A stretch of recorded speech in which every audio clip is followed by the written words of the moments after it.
Sergeant, bring the next nominee. We call the meeting to order.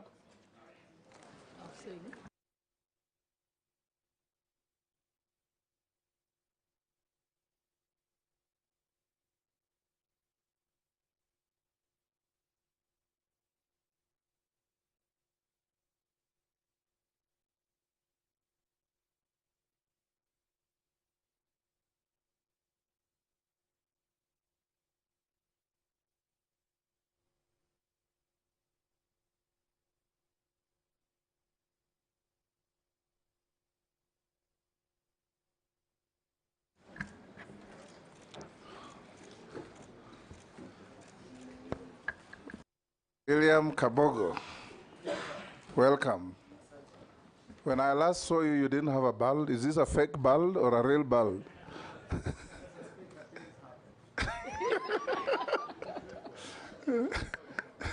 It's an artificial bald, is it? No, it works. Yeah?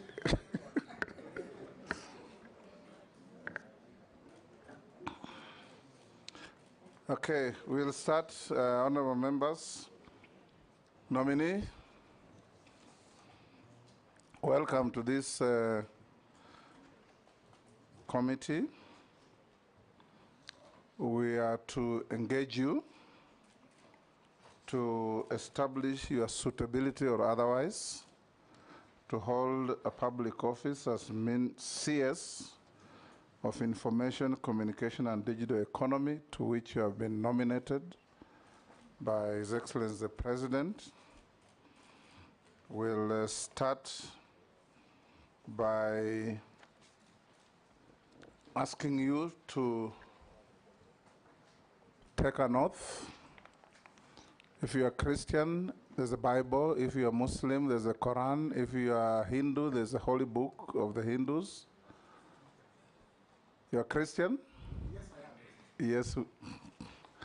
Hold the Bible in your right hand and raise it and recite the oath.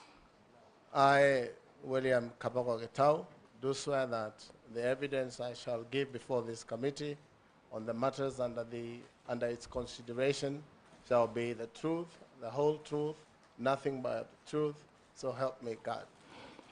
Thank you. You may take your seat and sign to the oath.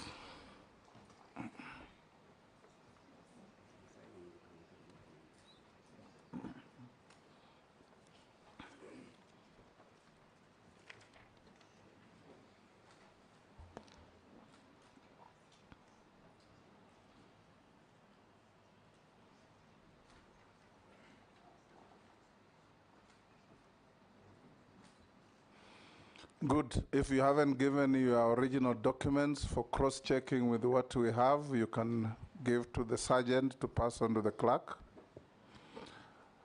This is a committee of parliament on appointments in comparable jurisdictions. It's called approval hearings. Here it's called vetting. We are to assess your suitability or otherwise to hold office to which you have been nominated. I'm the chairman of this committee, being the Speaker of the National Assembly. And I'll invite members to introduce themselves, starting with my deputy. I'm Gladys Boss, member for Uasin Gishu County, and also Deputy Speaker. Thank you. Kamani Shongwa, Kikuyu Member of Parliament, Leader of Majority. David Kosing, MP Pokot South, West Pokot County, member of this committee. Nelson Koech, MP Belgut constituency. Gikaria David, Nakuru Town is constituency. Yes, Junet. Junet Mohammed, MP Suna East, Leader of Minority Party. Naisula. Naisula Lesuda, MP Samburu West. Robert. Robert Mbui, Member of Parliament Kadhiani, Deputy Leader of the Minority and a member of the committee.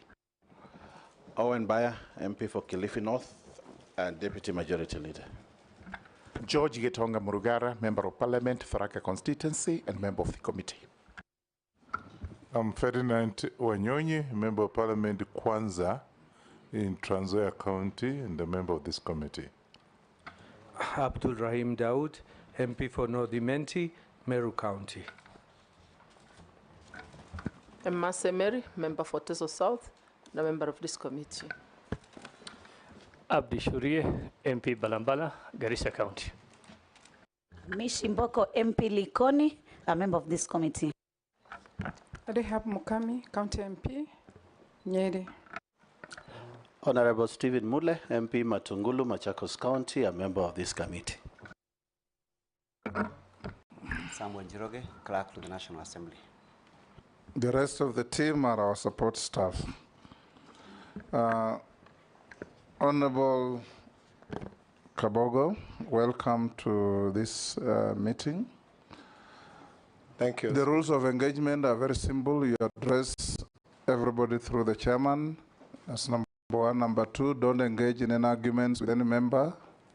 And three, no member is allowed to harass you. When they ask a question, they're all in good faith and answer them as such.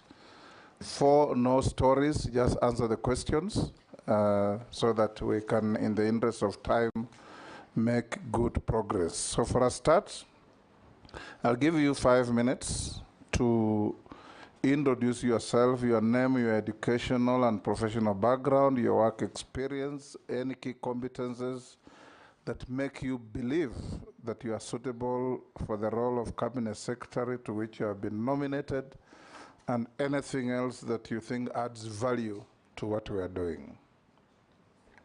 Thank you, Mr. Speaker. My name is William Kabogo Getau, born in Komodhai sub-county in Githunguri constituency. Went to primary school in Komodhai, Kitito, Ruiru, did my CPE, and then joined Thika Technical High School. And in 1978, I left for India, and I did a bachelor's degree in commerce. Came back in 1983 and joined Controller and Auditor General as an audit assistant in Exchequer and Audit Office. A job that was a bit boring. Then I looked for a new job quickly, and I found a job in Mombasa as a business advisor for an NGO, where I rose from business advisor to executive director. Then come 2002, it was the Uhuru time, the generation to join politics and lead Kenya. And at that point, I had become a businessman, an astute businessman, made a little bit of money. And I thought I would join the team, Mr. Speaker, to take the country to the next level. So I joined politics in 2002, August, was elected Member of Parliament for the larger Juja, which is today Juja, Ruiru, and Thika constituencies. Come the 2010 Constitution, Mr. Speaker, I decided to vie for a gubernatorial seat for Kiambu County. And I was successful, and I became the governor, first governor of Kiambu. And why I think, Mr. Speaker, this is a good job for me as ICT and digital economy minister is that I managed while at Kiambu to digitize the entire revenue collection in Kiambu County, taking our revenues from 800 million a year to 2.7 billion in 14 months. I also managed to digitize the health systems such that there would be seamless work by doctors in treating Kenyans in all our Kiambu hospitals. Also had developed management information systems for Kiambu County so that from a dashboard, Mr. Speaker, I would be able to know exactly what is happening in each of the ministries, the 10 ministries. So really, that gives me a head start on, because my view, Mr. Speaker, is that the job of a minister is that of a manager and a leader. And with a BCom background, I have learned management skills and I have practiced them. And so I am suitable for the job of Minister of ICT. And as Peter Drucker says, it's about doing things right and doing the right things, a combination of which will give you good start in management skills, Mr. Speaker. It's a long journey, Mr. Speaker, but I've tried to condense it. While coming in here, I read on Twitter, how is this guy going to manage an ICT ministry, yet he doesn't have a computer? Mr. Speaker, I started using computers in 1992. They were green, and used the MS-DOS language, you know, you know, you'd do CD, change directory, move the etc., and write programs. So I'm well conversant with the technical aspect of ICT, but information technology, communication technology, and the gist of putting it together, that's what a minister requires to know. Great. We'll ask members to ask you questions. Members, let's try and cover in the allocated time. I'll start with the Deputy Speaker. Honorable Kabogo, my question relates to the immediate challenges facing the world of technology, both here in Kenya and overseas, that I'll be more concerned about here in Kenya. You know that recently we've had cyber attacks targeted on critical government websites and government services. So my question will be, I'd like to hear, if approved, how will your ministry ensure that we have resilience and rapid recovery of these government services when we do have those attacks? I also would like to hear what strategies you have to deal with the growing challenges posed by social media phenomena such as fake news, misinformation, disinformation. What strategies would you promote to ensure that we still uphold freedom of speech, but also protect the country from fake news and misinformation? And lastly, also your ideas on how to deal with the big challenge of concern by use of unethical use of artificial intelligence to terrorize people or to promote misinformation again and disinformation. Thank you. Go ahead. Thank you. On the issue of challenges on cyber attacks, this is a world phenomenon today. But other countries in the world have engaged professionally so that some of these things can be curbed through legislation. And it's a continuous process because the attacks are getting more and more serious because of AI. Because both AI is good and it's bad in terms of how we use AI. But the challenges are real, and the only thing is to be able to put resourceful people and money in terms of developing firewalls and things like that that will stop cyber attacks and in real time. And this would be difficult given the status of our country in terms of use of where we talk of things that have already happened. And that is why it's important to have digital information available in real time so that decisions can be made in real time. And that is possible. Social media, misinformation, and things like that. Apparently, this is happening again in the whole world, where very energetic young men and women on social media take to social media to send information, some fake, some real, some by use of AI, they could easily get my picture as Kabogo and use it to spread fake news as it is me who is saying. Suffice to say, Mheshimiwa, that the laws are there. We have, for example, the computer misuse and that law that governs such misuse is just a part of enforcement that needs to be improved, and also regular review of the law, but also cognizant of the fact that there is freedom of expression in Kenya, and we have to strike a balance so that the freedom of one is not used to infringe on the freedom of others. But more so, we should be thinking about engaging the younger generations, the Gen Zs, the millennials, on how to have ethical use of cyber space or internet space. Because today there will be Gen Zs, but in a couple of years there will be fathers. And the engagement should be such that if you put Kabogo in a coffin, as is the case now, at one time there will be fathers like me. How would they feel when their father is put in a coffin? Genuine engagement with the parties that are sharing this platform. On the challenges of the use of AI, I said AI before is good because it helps. If you want to know something today about anything, AI can help, because AI, what it does is try to mimic human behavior and human thinking. And it's quick, it's information on your fingertips, but badly used will be detrimental to any nation.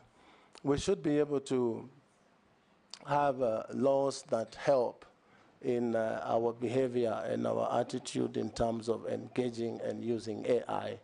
And from time to time, if I'm confirmed in this ministry, we should be able to engage the legislature to see that we have laws that help, so that there's a balance.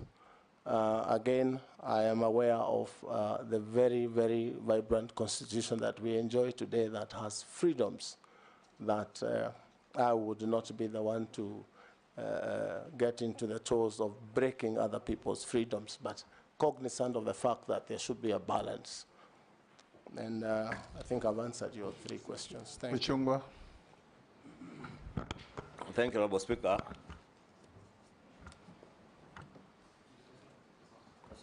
Thank you, Honorable Speaker. And maybe just for the record, the nominee is my former governor in Kiambu.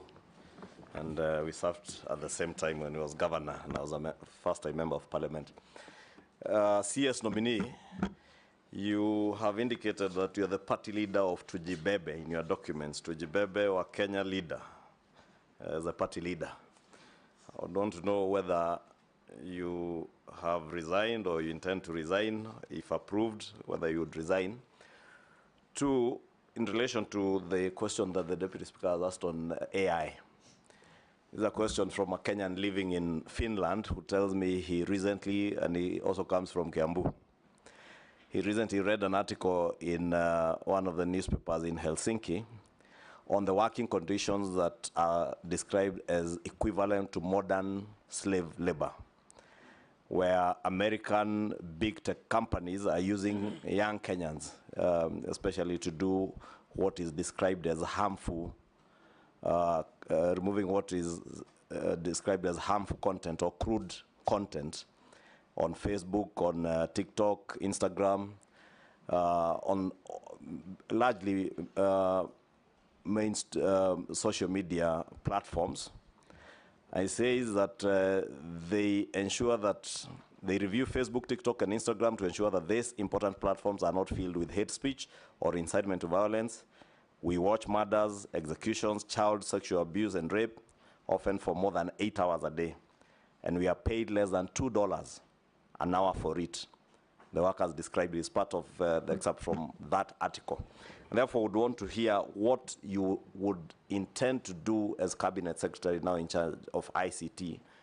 1, to protect these young Kenyans from being exploited by the big tech companies working on AI from the US and other developed countries.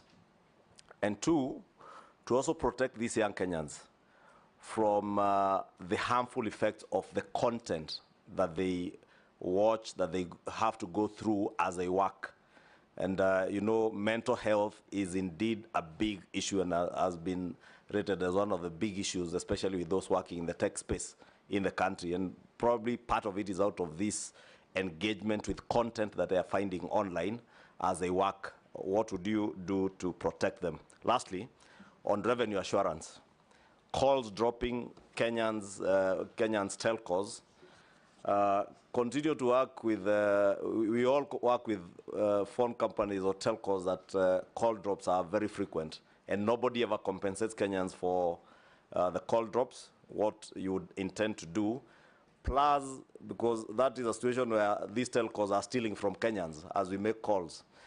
But the same telcos also steal from government in terms of revenue, because we have a system where KRA cannot tell how much airtime you have used, because it's a self-reporting system with the telcos. What revenue assurance systems would you put in place, probably from CA, Communications Authority, to ensure that CA has a view of the amount of data, the amount of airtime that Safaricom and all the other telcos are selling to Kenyans, because there is theft both ways, from Kenyans and also from the revenue authorities. Nominee, you can record the next questions. Junet. Thank you, Honorable Speaker. Honorable Speaker, through you, I would like to ask the nominee, Honorable William Kabogo Gitau, that we are looking here at the suitability, his suitability to be the Cabinet Secretary for ICT. In that regard, having been a governor, member of parliament, and having run a huge county like Kiambu, I have no doubt in his capacity. But this is the 10, Honorable Chairman. The late Professor George Saitoti, then the Minister for Internal Security, named in Parliament persons suspected to be drug traffickers in connection with alleged illegal trade, drug trade, and who are under investigation.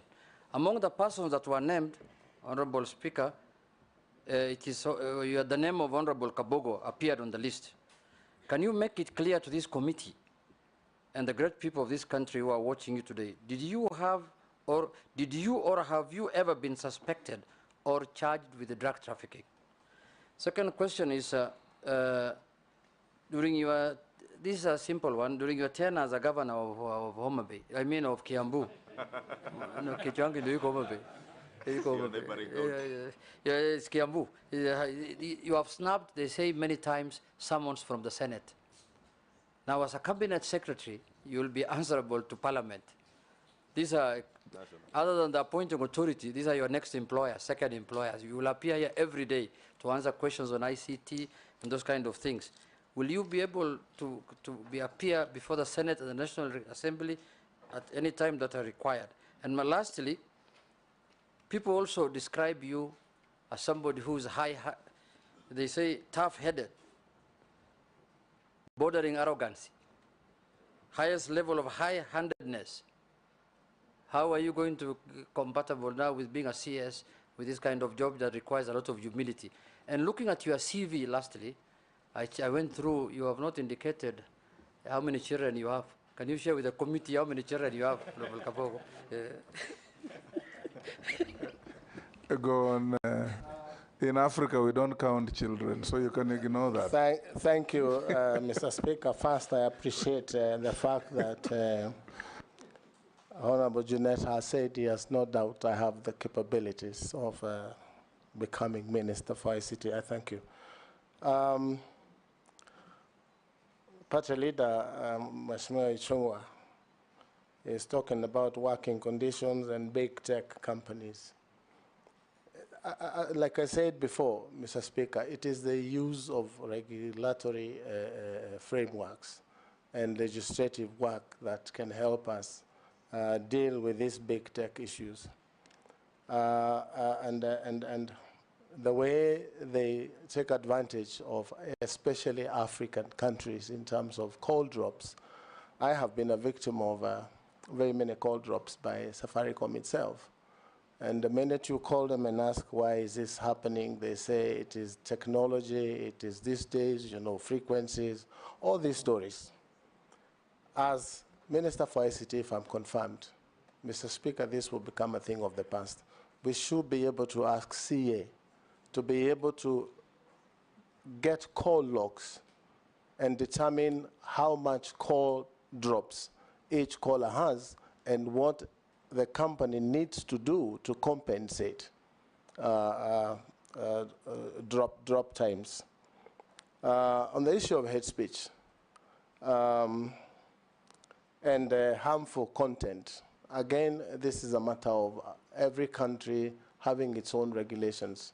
It is true if you look at TikTok, you look at Facebook and X, you will find all sorts of pornography, actually even available to children. This is a situation where our regulators should be able to engage these providers or the owners of these apps, Facebook, TikTok and others, to know how they can be regulated. Nominee, it is not about the regulator. If you are approved, you'll be the minister providing policy direction. Exactly, That's Mr. what Speaker. Ichungo wants So to my know. first directive to CA is to be able to get to know how this can be regulated. And we have technical people who have experience, Mr. Speaker, on how these things can be done. I should be able to sit with them on the first or second day of my term in office to make sure that there is a direct and clear way of dealing with these problems. So, Mr. Speaker, on the issue of exploitation, I have addressed that. Perfect and harmful content, again, it is a matter of great concern how much bad content is available on these platforms, and it is worldwide. We have seen situations where other countries have stopped certain platforms in operating, like for example, the discussion now in the US, where TikTok is supposed to be banned from using the American airspace. I should be able to get to the bottom of these things and see that the Kenyan content is good for consumption for underage and also other users. If I go to, I'm not sure whether I got the third question from... he asked if you are still chairman of Tujibebe party. Yes, Mr. Chairman, I am not a chairman of Jibebe now. The minute I was nominated by the president, I resigned the following day, and I think a copy of that is in the bundle of documents that I have given. From the Honorable Junet, a question I have dealt with all my life since that fateful day when Professor Saitoti, the late, dropped names of MPs as suspected drug dealers.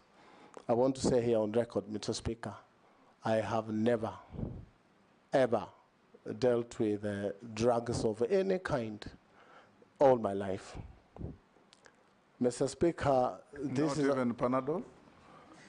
Mr. Speaker, I do not imagine that Junet Mohammed was asking about Panadol. I have some in my pocket if it's just Panadol. But I know he's talking about hard. We know what he he's talking about hard drugs, cocaine and the rest.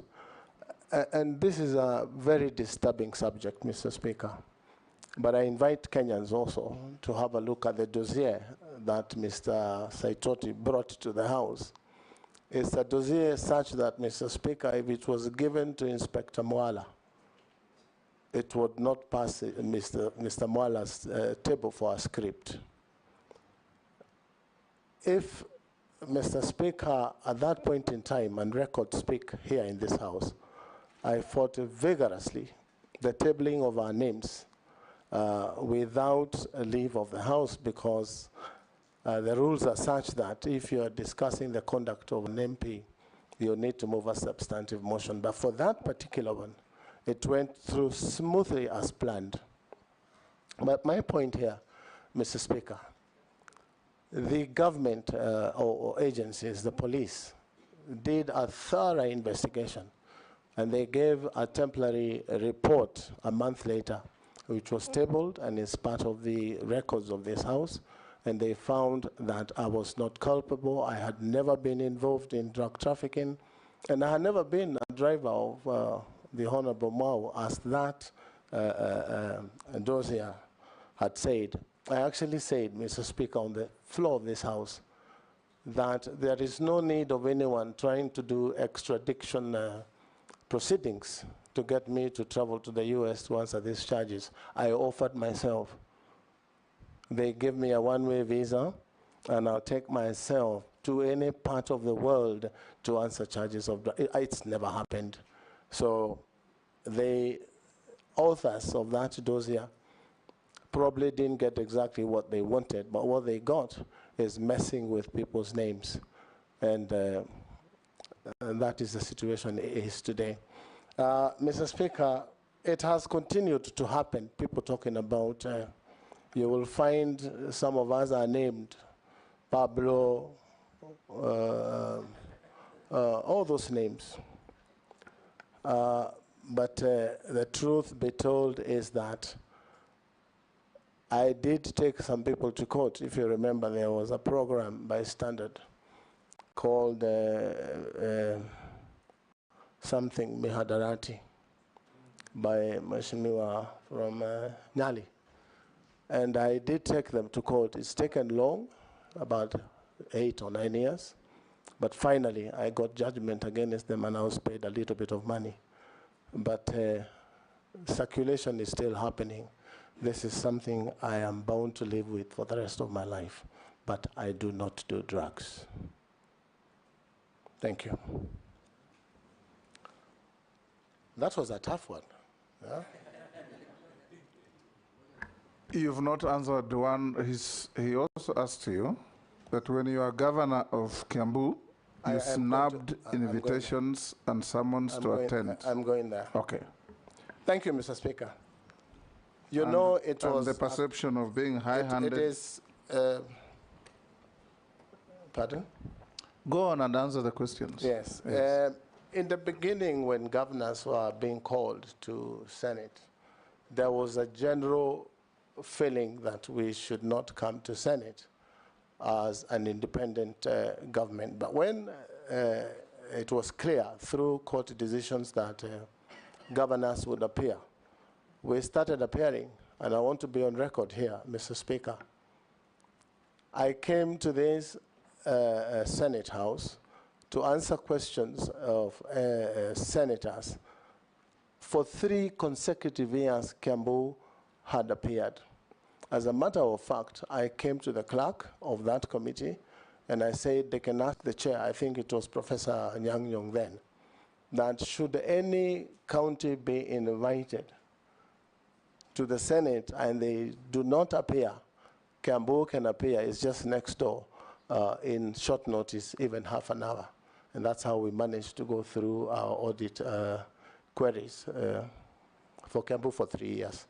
So I should be able to appear before the House of Parliament, both Senate and the National Assembly, to answer any questions that may arise, and also carry along the staff of the ministry. Sometimes you ask questions. I've been to this house. Sometimes you ask questions, and the minister is given questions by technocrats to bring to the house, and they're never accepted. I should be able to come with the PS or whoever it is and tell them, now you need to answer this question because it's being asked by MPs who represent the people. It's the people asking. So I will honor invitations to appear. What was the other part? Are you arrogant, yes, half-headed, and high-handed? Mr. Speaker, I have a very serious face, just like yourself.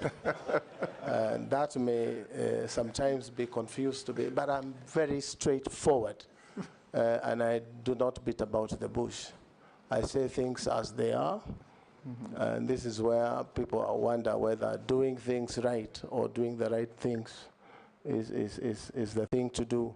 I believe in doing things right, but doing them right. So that sometimes it appears. I have a very strong personality on putting things in order. And that is why I was able to bring order to Kiambu, a very difficult county. How come they rejected you after one term? Mr. Speaker, that is a long discussion you and I would have, because you know how elections are done in this country. Yes, Junet? Mr. Speaker, the nominee has answered me saying he is not high-handed, he is not arrogant because he has a very serious face. So does he use his face and his bald head to scare people? Speaker, maybe because there's also a question CS nominee did not answer, but probably just in defense of him, Honorable Speaker, on that, or without being seen to defend him, from a question by my colleague Jeanette, is probably a character trait of people from Kiambu of being straightforward, saying it as it is, and we are at times misconstrued to be arrogant. But that's just the way we are, Honorable Speaker, those of us who come from Kiambu. So is that what you said, leader, the burial of the mother of the speaker? Honorable Speaker, CS, my question on the big tech companies is how they're exploiting, and in fact, that article spoke of the work that is usually done by students, housewives, and groups of people who are in a weak position. So what I wanted to hear from you is what policy proposals would you be having to ensure, one, that the big tech companies first conform to our labor laws. Two, they are not exploiting these people because they're in a weak position. Because what they are doing is taking advantage of our students because they can be paid $2. $2 translates to about 300 shillings an hour. But in the US, nobody will be paid $2 for whatever mundane task you are given. So I'd want to hear what policy proposals you bring into the ministry to ensure that we enforce our labor laws with the big tech companies, as much as we're in a third world and developing country, but also big tech companies are not taking advantage of our resource, because these young people who are tech savvy are a resource to this country and to the world, and therefore they ought to be compensated properly. That's the bit CS, I think you didn't get the question. He's a CS nominee. He's CS not a nominee. Yes, it's a good prayer, Mr. Speaker. You will realize, Mheshimiwa Ishongwa, that it's not only affecting Kenyans on outside jobs. Even the local content creators, like in music, that put their stuff on YouTube, they rarely get value for their content. So I should be able to bring into Parliament a bill that should be able to regulate how much money content creators are paid, just like the coffee industry. There are brokers in this business of digital economy who take advantage. You'll be surprised that probably a job like that is paid for $200 and only $20 or $10 get to this. So we should be able to do that through some regulation and some law. And knowing how vibrant our young people are, they would be happy, especially the Gen Zs. We can redirect their energy into using that energy productively to make money in the digital economy. So I should be at the forefront in terms of bringing laws or amendments to our laws so that our labor laws are applicable. But again, challenges of enforcement is something we would need to worry about how to enforce, because the employing agency is an American agency, is a British agency. How do we apply it online here? So, and those are things that the technical people in the ministry should be able to advise. Pausing. Thank you, Mr. Chairman, our Speaker. Honorable Kabogo, people listening to you and watching you, particularly from rural areas, are worried. They have given me their messages. And they're saying, how much does Honorable Kabogo know this country? How much does he travel out of Kiambu? Out of Nairobi? How much? Like, for example, do you know anywhere, like in Pokot, any location in Pokot? As an example, Honorable Kabogo. Why? Because of the Minister for ICT now. It's actually about the rural areas in terms of communication, you know, in terms of telephone communication and so on and so forth, which actually lacks in this country, Honorable Kabogo, and particularly pastoral areas, conflict areas, where if we had this communication, maybe it would have helped us to reduce these conflicts. And therefore, they're asking me to ask you and tell them, how much have you traveled out of Kiambu? Number two, what are you going to do should Parliament approve you and the President appoints you? What are you going to do with the Universal Service Fund? You know that sits in CAK. And that fund is supposed now to do what I'm telling you, making our country reachable in terms of telecommunication. But it's not being used to the best of. There are many Kenyans who cannot call Nairobi now. So, Honorable Kabogo, how much have you traveled up to Kiambu? Hold, Coach. Just not Honorable Kabogo. Thank you, Honorable Speaker. Honorable Kabogo, our cyberspace has become extremely robust. And I have a totally different view. Many people will probably vilify the young people out there who have different arguments and are doing all sorts of things in that space. But in this very same seat that you are, 4 months ago, I asked the then nominee, who is now out, what she will do, particularly with the space of the many young people, enterprising young people, whose source of employment will have otherwise been in that space. I give you an example. Mulot, for instance, is a small town, but extremely robust in terms of business. That is particularly coming from the cyberspace. So many young people, but many of it borders on criminality. And I posed a question at that time to the CS nominee that what will she do differently to make sure that you can harness the young people there and have a resource in them. She promised that she was actually going to look into it. She was going to probably even build an institute and tap on the knowledge of these young people and onboard them into genuine business and transactions online. Of course, she didn't do it. I really want to peg my hope, assuming that you are approved, and I really want to hear your thoughts. What are your plans to these many young people out there? You look at the communication there on the internet, and you can see frustration. And many people are educated. Can we tap this otherwise unuseful communication on the internet and make a resource out of it, make those people earn their income from that space, and in a way, we will get rid of the negative communication that we have in the cyberspace. What are your thoughts, Honorable Kabogo? Naisula, take the next Honorable Kabogo. Thank you, Chairman.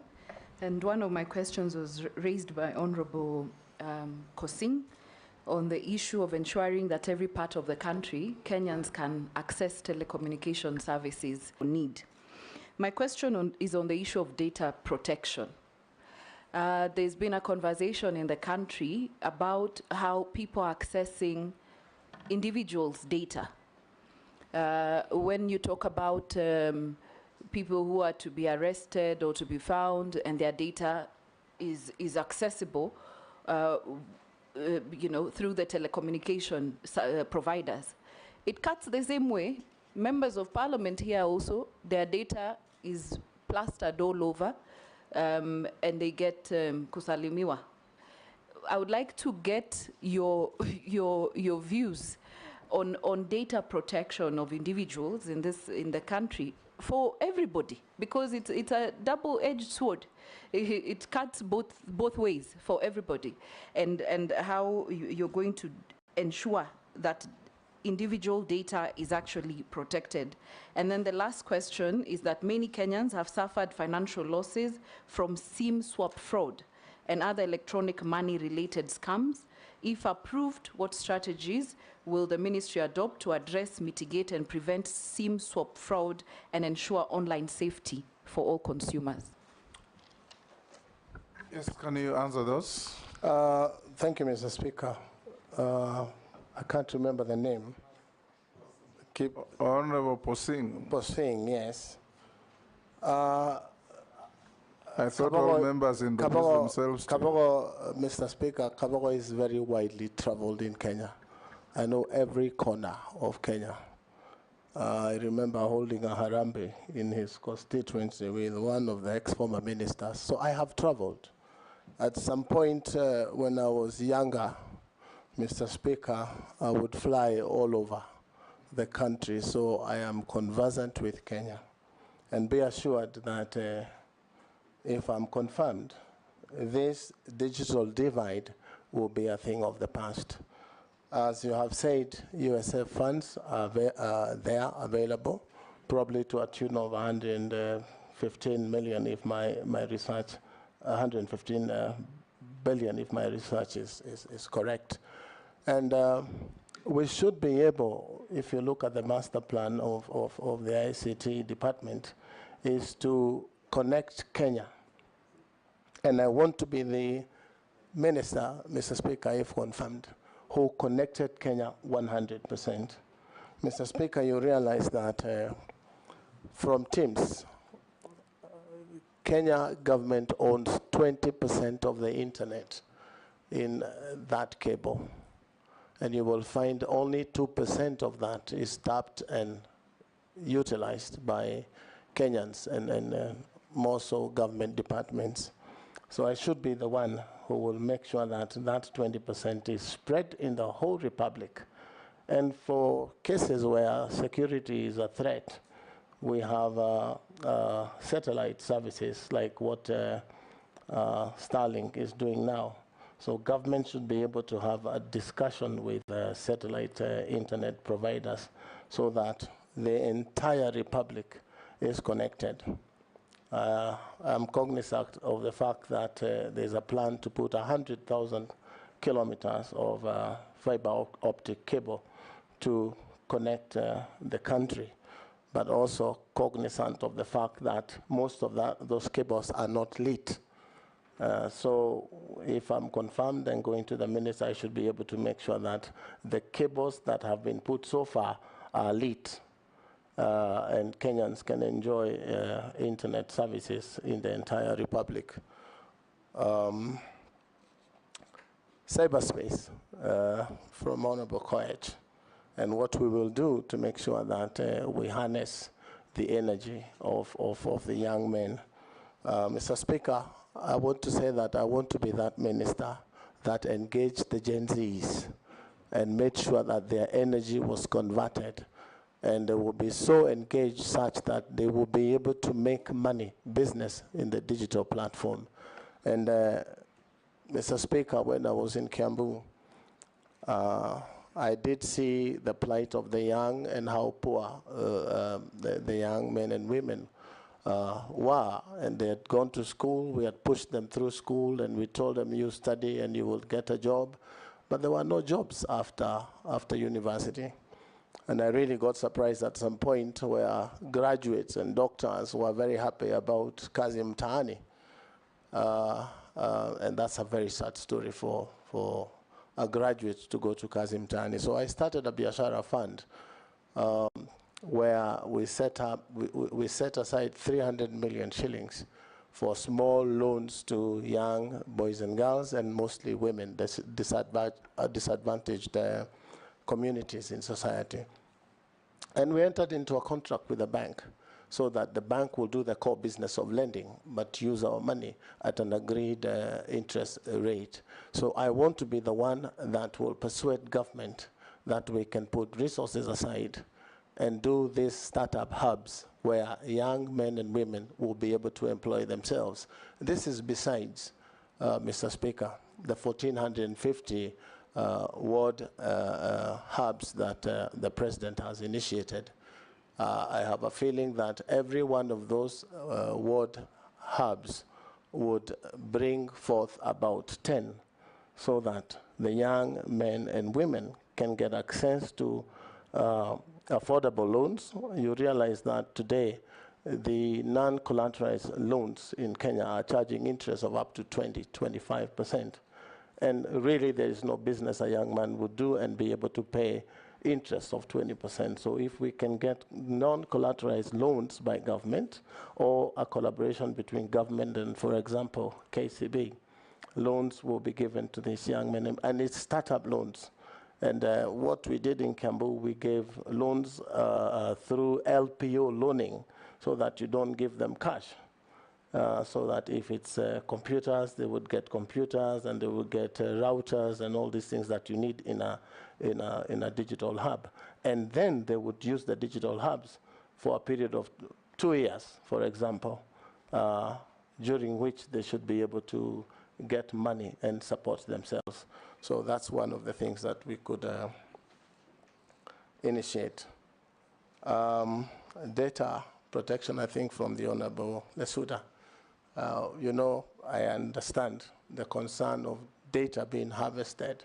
And if you listen on social media, you will see people attacking that Safaricom has released people's numbers, and then they are being given to Kenya Revenue Authority. I say from the front that if that happens, it is illegal because we have laws that protect data. I am told, and I want to reliably believe, that only a security threat would cause sharing of data. But I would want to be the one that makes sure that private and personal data is protected by government if I were to be nominated. It is a serious threat to persons, it is a serious threat to families, and I would want to make sure that, again, dialogue between parties, discussions online and offline and in places like Parliament, opening public portals to discuss data security, data protection, etc. would help so that we create a modus operandi sort of on what we say and what we, because some of these things may just be not true. I do not want to say it's not true, but it may be so.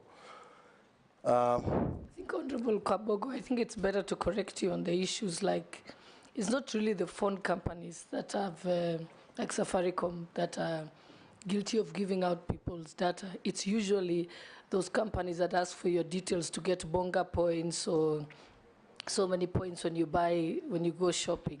Those are the ones who have your data, and that's where the fault has actually been, not the official service providers. Correct, I'm corrected, but that too happens. Yeah. But I also want to say that when you go to Carrefour and buy something online and it's delivered to you, the next thing you see is a message from Carrefour asking you whether you will be buying the same things again, meaning that the number you used to pay, your M-Pesa number, has been harvested from the mall and it is being used. So we should be able to regulate that by legislation, and I'm sure it is doable. Again, remember the extent of use of the social media platforms. We have the most expert young men in hacking. So hacking is also an issue where people just hack into places like Carrefour and be able to see who is shopping what and how much capacity they have. So it's an entire complex industry, but Kenyans are innovative and we have the capacity to deal with those problems. Thank you. Mary Emase. Thank you, Chairman. My question to the nominee. This country's been battling with a lot of gender-based violence, femicide, and many others. And I want to take you to 2011. In 2011, a young university woman with a beautiful and promising life, Miss Mercy Keino, was found dead in unclear circumstances, just like many of them that we lose through femicide. And that was after being invited to a party where it is alleged you were the host. That tragic incident left so many Kenyans, so many questions in Kenyans' minds, and still remains in the memory of many Kenyans. Kindly expound on this and explain whether you are fit to hold office in light of these allegations. Thank you. Dawood. Thank you, Mr. Speaker. Honorable Kabogo, you've been a governor. But I think you know the docket you're going into is the ICT and communication. And the Kenya Kwanza government needs more communication out there than anything else. I believe you know about holography. If you do, please, you will tell us how you would want to deploy it, even if the president cannot make it into one area to communicate, or a minister. They do not have to go in 2-3 places. It can be done through holography. Would you explore that idea? Today, I don't know if you're aware of the Kenya National Artificial Intelligence Strategy paper 2025, 2030 has been released, a draft has been released. I don't know if you're aware of that. If you're not, what you will find, would you then want to change what has already been circulated as a draft, or how will you enrich it? You have said you will get bored very easily. That's why you left the job you were doing. I hope the job you're now looking for, the right now, which we are vetting you for, you won't get bored so fastly. The last one is regarding KBC and Communications Authority and Helios. Helios, the one which was buying telecom. Helio, I'm corrected. If, I don't know how you have communicated with CAK, there is a debt which CAK has got of KBC, which has not paid about 6 billion shillings. How are you going to tackle that? And how are you going to tackle the retirees of KBC who are not getting their pensions and the lump sums from the year 2021? Thank you, Chair. Ferdinand. Chairman. May I switch on off your mic? I think traveling around and interacting with the people from this region, the East African countries actually are looking at Kenya as a more developed, because I've been to Tanzania, Uganda, and even Southern Sudan. And I've realized that the whole Kenya to be more developed in terms of the ICT facilitation. And I just want to see, because they can, instead of people traveling, what have you, how are you going to improve, how are you going to coordinate this infrastructure with the other countries?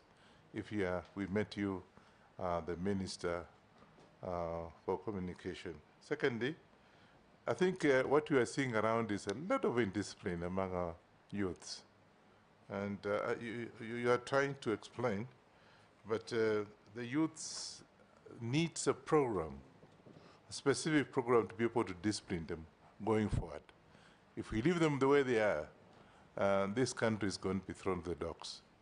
So what programs will you come with? Being, of course, you are saying you know this discipline. What are you going to come up with a program to be able to discipline our children so that going forward, there's discipline in the area, particularly in your country? Thank you. Last on this batch, Murugara. Yes. Thank you, Mr. Chairman. Nominee, just put a star against KBC, because we are not very good at keeping our national heritage. I mean, the successor in title, KBC, took over from VOK. And VOK was quite developed those days when we used to have it as our main station. Today it's a pale shandal. And we are worried that other entities in other countries, which are possibly national broadcasting corporations, like BBC, South African Broadcasting Corporation, have been able to peak, but KBC is going down. What measures are you going to put in place to transform KBC so that from your tenure, the time you take it up, if you're approved, we now start seeing KBC coming up to a point that it will become a competitor of BBC, South African Broadcasting Corporation, Voice of America, and everybody else. Secondly, a while ago, a very noble idea was introduced, which was to digitally register Kenyans through a number called Huduma number. We were given a very good story of what it was going to be, that you will get your number for those who are being born from birth, and you would carry it to the grave, such that it would not be replicated, and we would always be able to tell who that person is. That was from the office of the president, but principally it should have been from the Minister of ICT. Is it a good idea to have Kenyans registered under one card, under one number, like the Huduma number, which is going to be your everything. And if it is in your favor, how would you protect that under the Data Protection Act? Thank you. Nominee, you can answer those 4. Mr. Speaker, the first one was from Honorable Mary. Yes. Is that so? Mr. Speaker, the issue of 2011 of Mercy Kaino, a very tragic story, Mr. Speaker. The honorable member has said it is alleged that I had invited people to a party. Mr. Speaker, that is not true. This is just a situation where you find yourself at a place at the wrong time. It was a public place, a restaurant, and there were several groups of people in that place, Mr. Speaker. And the issue of the death of Mercy Kaino came to me 2 weeks after she had been buried. And even if I had met her the following day after that hotel or restaurant, I would never have noticed her. It is a sad story, and Kenyan life was lost, but I sincerely and truly had nothing to do with it. Suffice to say, Mr. Speaker, an inquiry, I think it was inquiry 22 of, I think 2012, was done at Milimani Magistrates Court. And all persons of interest. An inquiry or an inquest? An inquest, sorry. Yes. I am not a lawyer like yourself, Mr. Speaker, so some of these terms. The two are different. Yes. So it was done, and it took about a year and a half, and all persons of interest were invited, even those that had not been there. Including yourself? Including myself. I was governor, but I managed to be able to sit in there for 6 days, cross-examination, examination in chief, etc. And I was exonerated by the judgment of that court, a court that made a finding that the late Mercy Kaino was a victim of a hit and run by a truck. And that matter rests there. It is a sad story. There were videos played of the scene in the restaurant. And when I was speaking to the father of Mercy Kaino at the inquest, I was urging him really not to watch those videos, because they were videos that were not very nice for a parent. I sympathize with the family of Mercy Kaino. May her soul rest in peace. But I am certain that as a child, and a God-fearing child, I believe that one day the truck driver or whoever it is that was in the truck that killed Mercy Kaino will be able to come out and say, unfortunately, I kept quiet, but I did it. And I hope that day will come. I have a copy of the inquiry report with me if anyone would be interested to have a look at. It's a public document. Honorable Dawood, I am not aware of the 2025 bill, but he asked me what I would do if it's there, whether I would reverse. I would have to probably study it closely with the technocrats in the ministry and understand what has informed the bill, what it wants to cure, and look at it with those that are technocrats in different divisions in the ministry to make sure that we bring to law a useful legislature that will help. I'm not sure whether I understood your It's a strategy draft, not a bill. Right, so I'm well advised. So that's what we will do. Look at it and go through it with those that have proposed that draft. Holography it's a welcome idea. It's of today's world, that's what is happening. So it's something we could embrace. But again, with AI, we have to be careful about what is disseminated, because through AI, many things are happening today. I was asked to KBC, the Horace loan, and what we would do with Kenya Broadcasting Corporation as an icon, a historical sort of thing for Kenya from VOK. In my mind, Mr. Speaker, KBC needs a total overhaul. It needs to be reassessed how it's operating, so that if you look at BBC and other, Al Jazeera and others, they have a contribution from state that funds public broadcasting, so that KBC may have a wing of public broadcasting and the commercial division that takes care of its commercial entity. I've talked to a couple of people and they say KBC has got a lot of land. They could sell their land and revamp KBC financially. From the school of thought, Mr. Speaker, when you sell the first parcel and sort out the employees' emoluments and pension and statutory deductions that have not been paid, and probably buy a few cameras and things like that, they go back to the same hole a year later, they will pick the next plots and sell until the 8th one is sold and they have no plot to sell. We should be able to go in and reassess the viability of KBC as it stands. I have come across during briefing something that says they want to borrow from, I think it's Spain, a tune of 12 billion to revamp KBC by buying new equipment, broadcasting equipment, etc., etc. And that, to me, sounded very worrying, because you will look at other broadcasting stations like, for lack of a better example, like Citizen. And if you assess the sort of money they have used to make their broadcasting stations what it is, 12 billion is completely exaggerated. I should be able to go in there, send out a team to the world online, and find out what sort of equipment KBC requires and how it needs to be brought back into a world-class broadcasting station.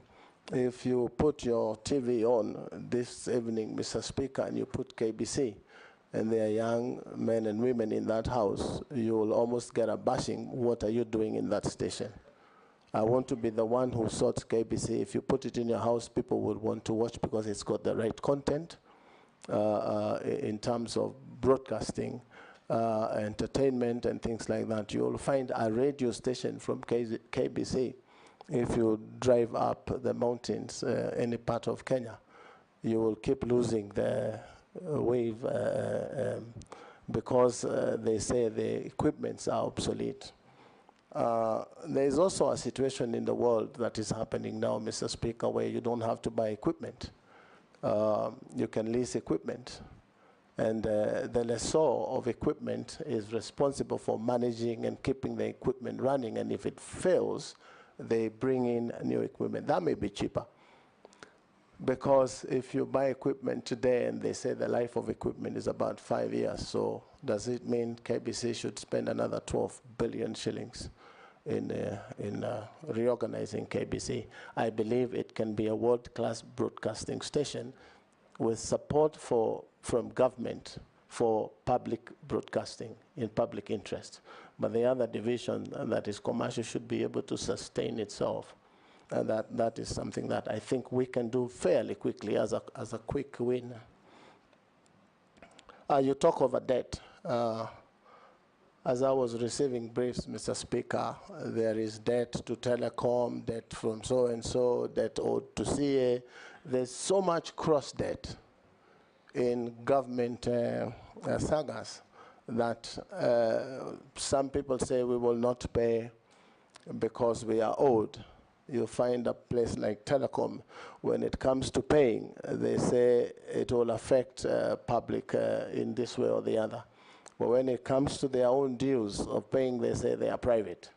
So these are some of the things that we need to be able to deal with so that Caesar is given what is Caesar's.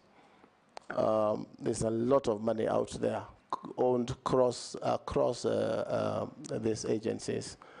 And probably we need also to find whether we can legislate on how debt across government agencies can be controlled, like in any business.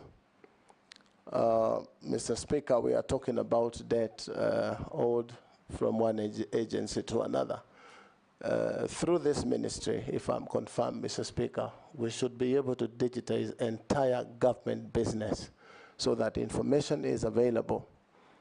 Even the issue that is very dear to the public in general in terms of pending bills is a very big issue in the country on pending bills.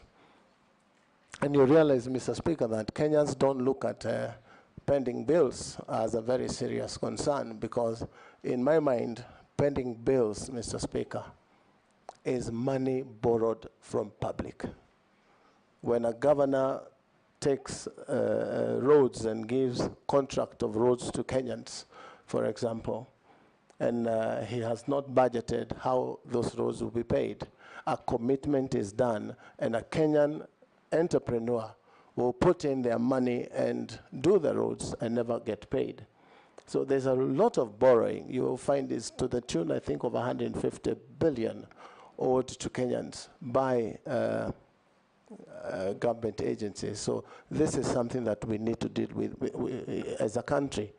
But if we have a system, like what I would want to propose, if we have a system that captures procurement and payments, at the same time, the controller of budget will be able to see in real time and to stop some of these things. But because we wait for a year or 18 months until the audit reports come to the House for people to be invited here for questions, we should be able to digitize government business so that information is available to everyone and sundry for action to be taken to stop some of these things. So I imagine at some point in 2 years, Mr. Speaker, if I'm confirmed, the Speaker of the National Assembly should be able to see exactly what the MPs are doing wherever it is they are on legislative business. The President of the Republic from one dashboard should be able to see what is happening in development programs in Kenya. As we did in Kiambu, I could tell that from my office, what is happening in every ministry, 10 ministries in Kiambu, and would make decisions on time. There would be a management information system that gives an amber light when you open your document, and it tells you here something is about to go wrong. Red means it's chaotic, everything is bad. And information available in real time should be able to take us to the next frontier.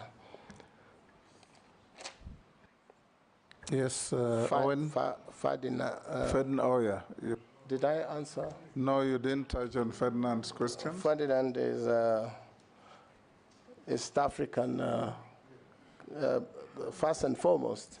It is said Kenya is the Silicon Savannah of Africa. It is top #1 in Africa in terms of ICT and digital economy. But that does not put us in the first world. So it's a lot that needs to be done in terms of fast connectivity, so that we have high-speed internet in the whole country, ICT skills in terms of equipping the young with skills to be able to use these platforms. But again, our landlocked country neighbors should be able to use our infrastructure to get internet to Uganda, to Rwanda, and those other places. If only the bureaucracy between governments is sorted, so that we can take advantage of the position that we occupy in terms of ICT and digital economy in Africa. So we stand quite up there, but that we could take advantage. Owen Bayer. Huduma number, yes. What happened to Huduma number? Yes. One thing, Mr. Speaker, there's a lot of skepticism in the public about their information. Always people thinking government wants their information to give to KRA, government wants their information to do this. And we have to continue engaging ourselves as a public on why isn't it necessary to have information of Kenyan people in one database. For as long as that information is safe in the hands of government, it is important that government from one, if you walk into Dubai now and you give in your passport, if you've ever been there before, anything, they have got your stuff there. If you are exiting Dubai, they tell you to look at the screen and you're taken your identity. The time you're kicked out of Dubai, you will never go back to Dubai again because your information is right there. So I think myself it's a myth that we need to deal with in terms of educating ourselves and having this open dialogue that government is not always bad. Because, you know, that is a sort of general feeling I have now. But it's working, it's something we can work on. So I believe it's important for any state to be able to know its citizenry, right from birth all the way to the death certificate. So I have nothing against Huduma number myself, but we need to go in there and find out, are there other things that are being done that look like Huduma number? Because every other time this is changing, that is changing. I believe we can have one document that suffices for all services and avoid spending public money on some of these things. Owen Bayer. Thank you. This is the fourth time Take you're calling the next my question. round. The fourth time you're calling my question now. Yes. Thank you very much, Honorable Speaker. Honorable Speaker, I would like to ask the nominee this question that touches on collective responsibility as a binding note for Cabinet. You're aware recent events have shown that a CS could actually call a press conference to complain about and seek questions for government he serves in based on a personal issue or personal matter. And if you are given an opportunity, Honorable Kabogo, how would you handle this issue of collective responsibility? And that would you have the discipline to really stay in government and say this collective responsibility, or will you just, as a politician, you know you're a politician, go the political way and seek public sympathy? Or would you handle it differently? Secondly, Honorable Speaker, our question on expired data. You know, when you buy data, you don't use it, it expires. And I see on my phone a lot of data that I can't use. You know, a lot of it I can't use because it's expired, but it is there. But when it comes to consumer protection, why would I be forced to use data when I don't want to use it? It's my property, I bought it. Why would a telco want really to control how I use it? And how are you going to bring in policy and regulations on the same to ensure that Kenyans are not robbed by telcos in terms of expired data? I think there are millions of expired data out there. And Kenya are suffering. They have it, they can't use it because somebody decided they can't use it. You know, and lastly, Konza Metropolis was a great idea.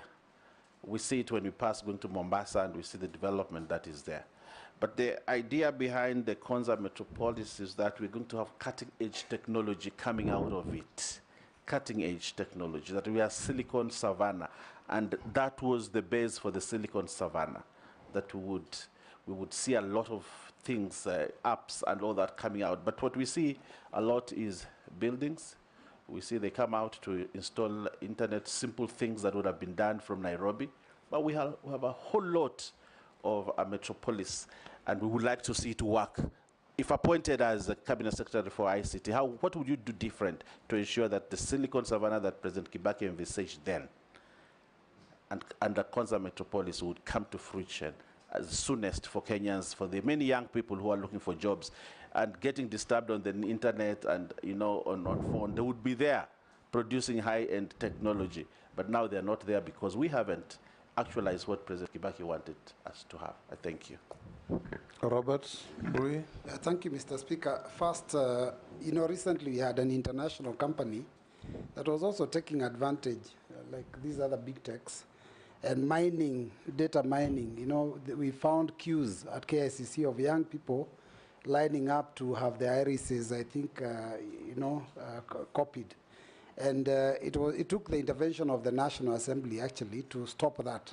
So what will you do to ensure that this kind of thing doesn't happen again? Now, there's also the issue of pending bills that are owed to media houses by the government, and of course that has led to some of these media houses closing, and you know, journalists being owed a lot of money. What will you do to ensure that they are back in business? And finally, what do you want to tell those young Kenyans on social media, because this ministry is responsible for social media, and who are actually out there saying that they believe this position should have been given to a very young techno-savvy youth in furtherance of the Article 10 of the Constitution, which is principles of good governance. Thank you, Speaker. Let's take one more. In fact, two more. Mule. Thank you, Mr. Speaker. Honorable Kabogo, if you are approved by this House, and I heard you speak about Starlink, owned by the billionaire Enoch Marx from the US. What will you do to make sure that you protect the investment done by Kenyan companies like Safaricom, Telecom, and any other investment which has been done in the country to make sure that Starlink does not come here and kill Safaricom overnight? You know the number of people working for Safaricom. The revenue collected by government from Safaricom is the highest. If we allow this under your watch, I think the Gen Zs will not let you smile.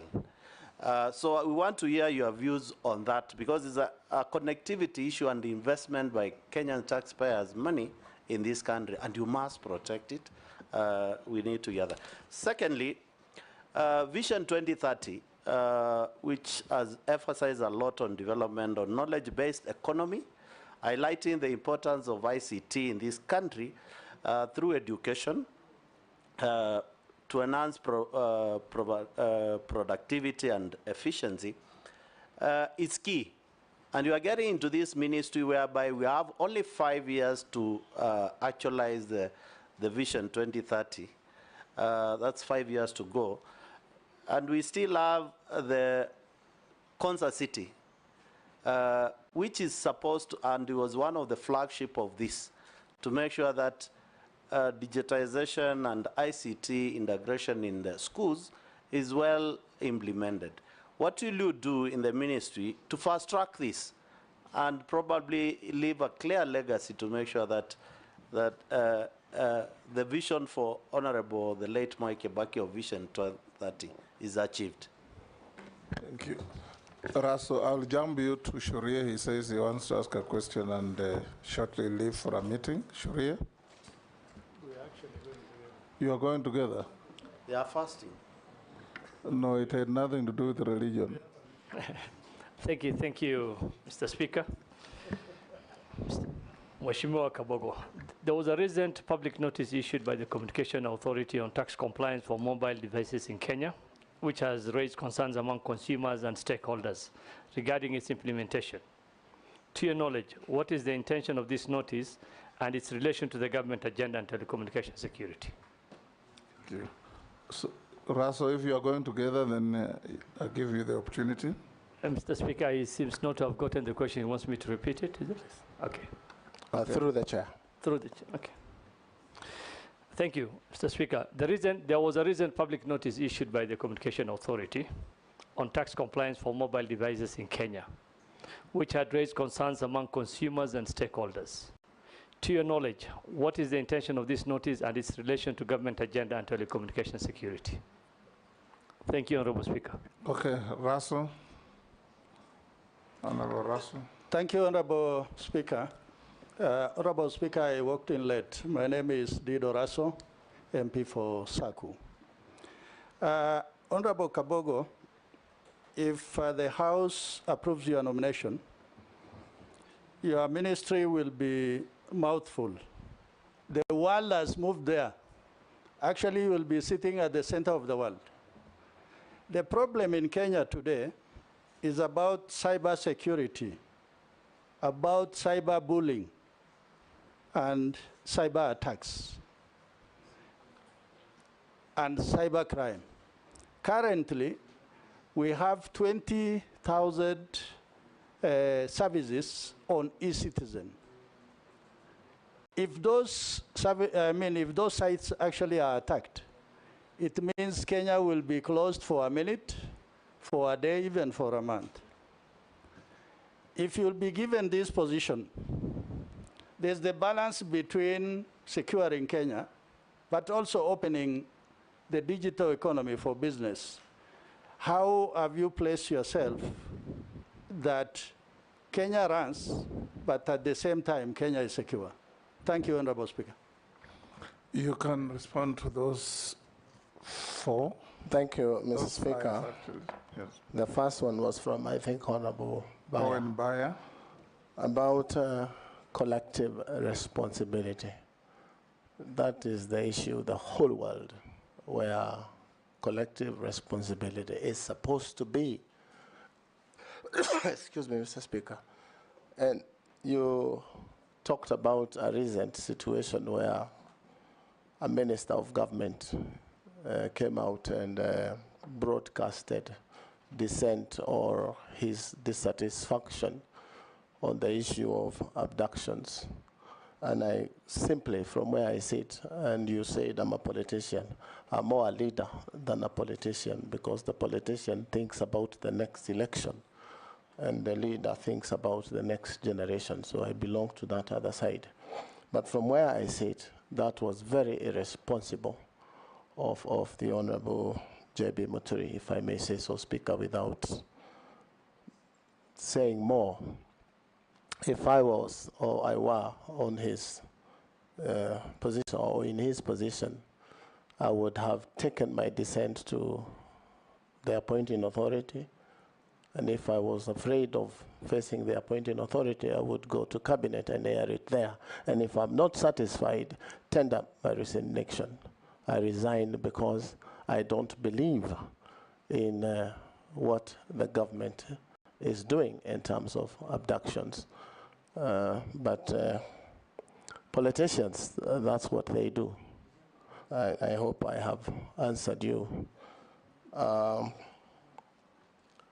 Then there was a question of expired data.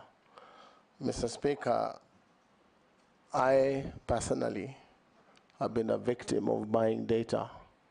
And the next week or so, I was told my data had expired. And if you go to my Twitter handle, I did express my concerns to Safaricom.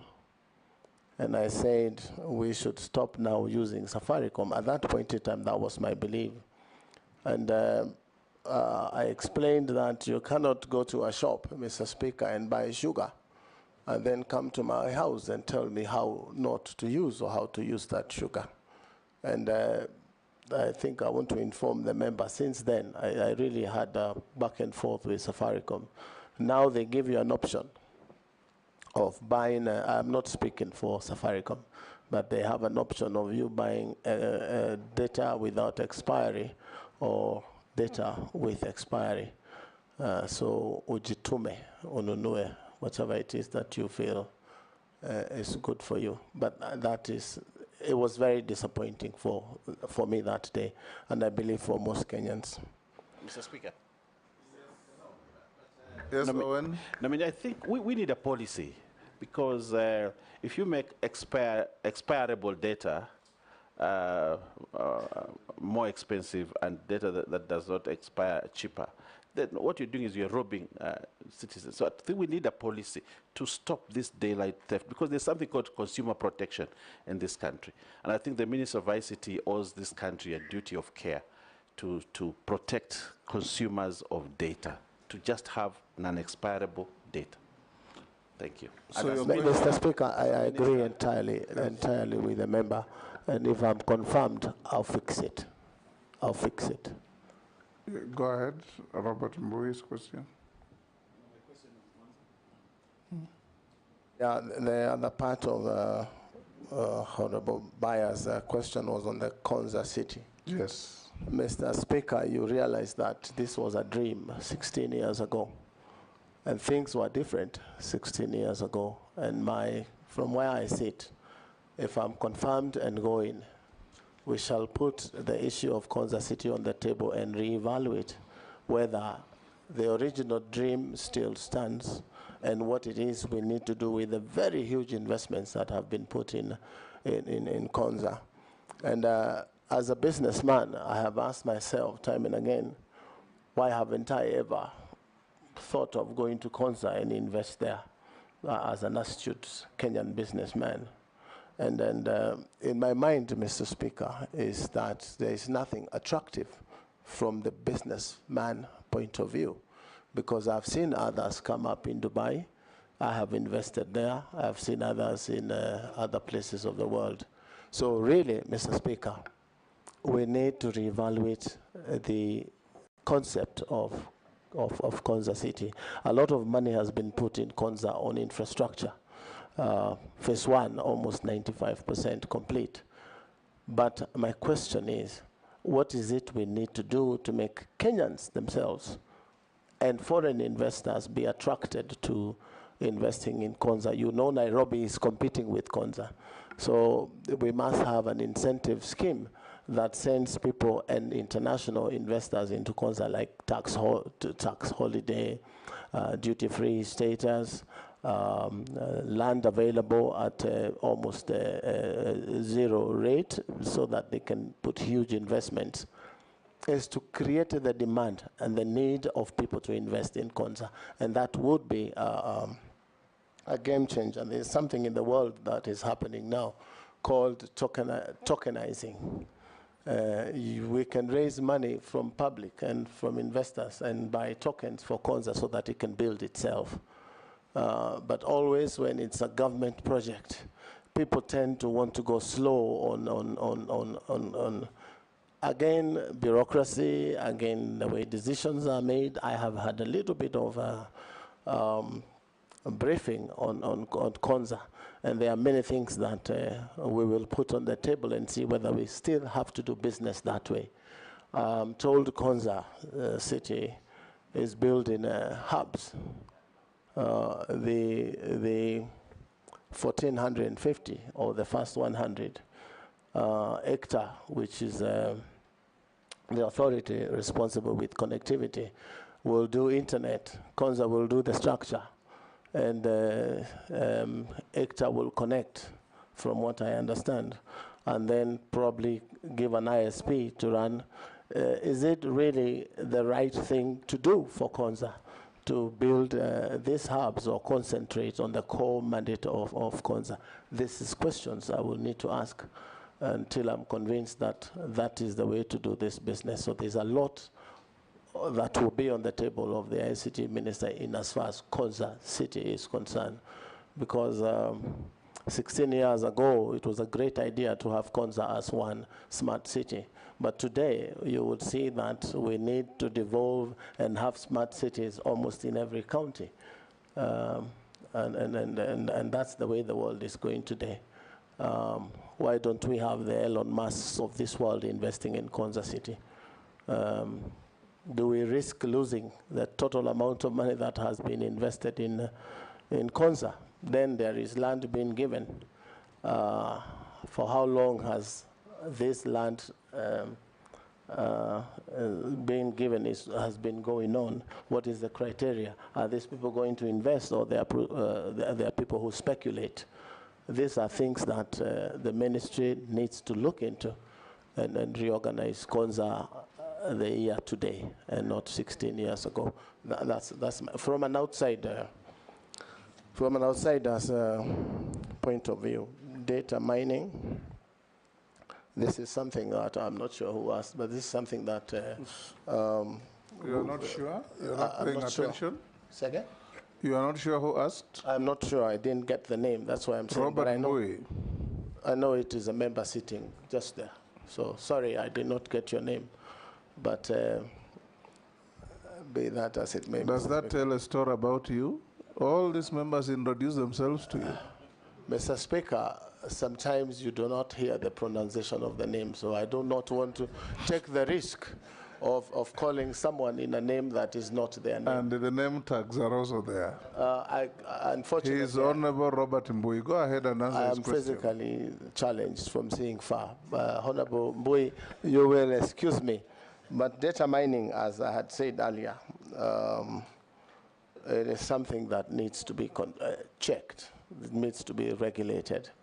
What sort of data is going into whose hands? You did give an example of a company that was collecting, I think, data from Kenyans, and they were paying. So government should be able to regulate who is it that is collecting data from Kenyans. And I think that's not a big deal to do. We should be able to quickly. In fact, should we allow any foreigner to come and mine our data? In my mind, we should not unless it is done through a government agency. And for what reason, Mr. Speaker, we would want to give data of Kenyans to foreigners? For me, that is a straight no. But you find that Kenyans are very enterprising, Mr. Speaker. When the rumor was that you get 10,000 shillings after you register, sometimes Kenyans don't give a damn of some of those things as long as there is some enterprise happening. So we should be able to engage people and them understand that it is wrong for them to give data to anyone. So I want to tell Kenyans to be careful on who you allow to take information from yourself. But if we have rules and regulations on how this thing is done, it can be controlled. Now, Mr. Speaker, I think it's Honorable Mule. I got... Yes, Robert? You haven't finished my questions on pending bills and what Kenyans on social media are saying about this docket.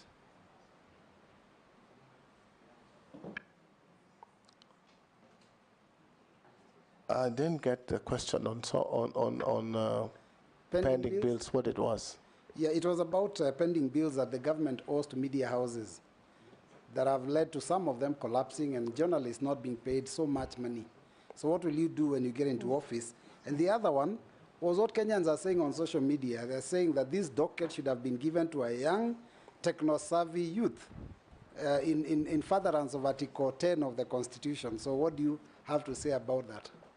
Let me deal with the first one because it's fairly easy. The issue of pending bills, Mr. Speaker, I had addressed the issue of pending bills to Kenyans, not now media owners, Kenyans themselves who've built roads, who've built hospitals, and their money is held by government. I'm saying we must have a way of controlling pending bills. And if we digitize government procurement, media houses procurement, no one will go and spend money they cannot pay. And I gave an example of a governor who walks into office, like I left office, somebody else walked in, and quickly they want to commit money for roads, for either one reason to build roads or another reason. And Kenyans quickly run and put their money into those programs or projects and to wait for many years not to be paid. There must be a way we can legislate on the issue of committing funds that you do not have. But if I am confirmed. Well, there is already a legislation. The PFM Act says it's a criminal offense to procure goods or services in a public entity without an attendant budget. I am guided, Mr. Speaker, but you will see pending bills of some counties. For example, not even media houses. A county has a pending bill list of 7 billion, but their budget for development for 1 year is 1.1 billion. So really out there are many criminals that need to be brought to book. Very many criminals, including government itself. When you procure services of a media house and you do not pay, again, it touches on the same thing, procurement. And you will understand, Mr. Speaker, that there used to be something called e-procurement, which doesn't work. I am sure it doesn't work for a reason. Because if e-procurement works and if IFMIS works, and the controller of budget is in between, you would never be able to commit money to projects for as long as those systems are working. So again, the laws are made here. Sometimes they are not enforced, like you are talking of the misuse of computer and cyberbullying and all those things. The law is there. It's just the enforcement. Suffice to say, there is now a new app. Mr. Speaker, I wanted to clarify that some of the pending bills, the Honorable Nominee, it's not necessarily that there was no budget that was there. There was budget and government procured the services, but there was no exchequer when the service was done. There was no money. You know, government, a budget is a document of intent. So they go and collect money. If they don't collect enough money, then they have no money to pay. That is the way it is most of the time. And if you can deal with the pending bill in your ministry in the manner that you understand, the better for the government. Sure. Mr. Speaker, if you allow me to school my friend, Honorable Junet, a little bit on the issue of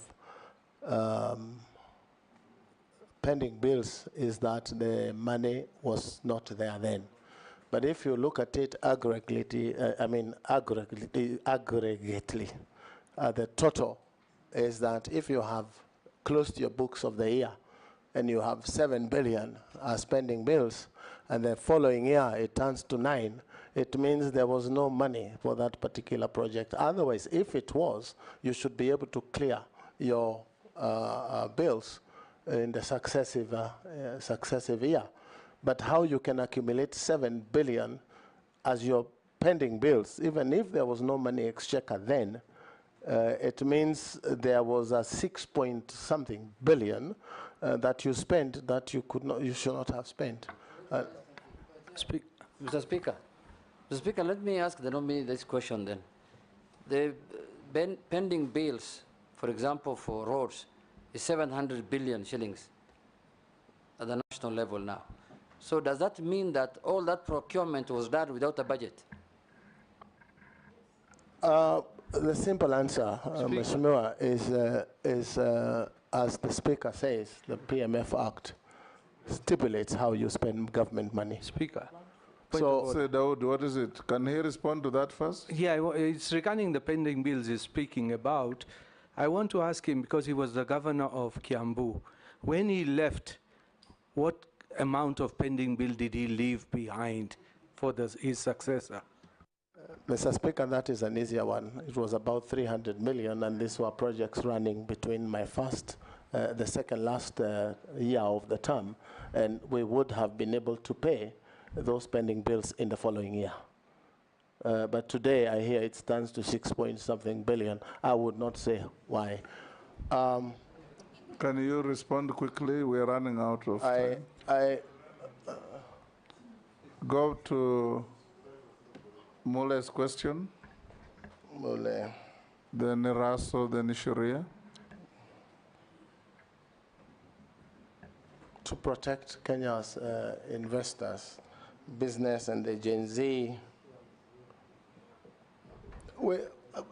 sometimes government buries its head in the sand and pretends sometimes not to know exactly what is happening.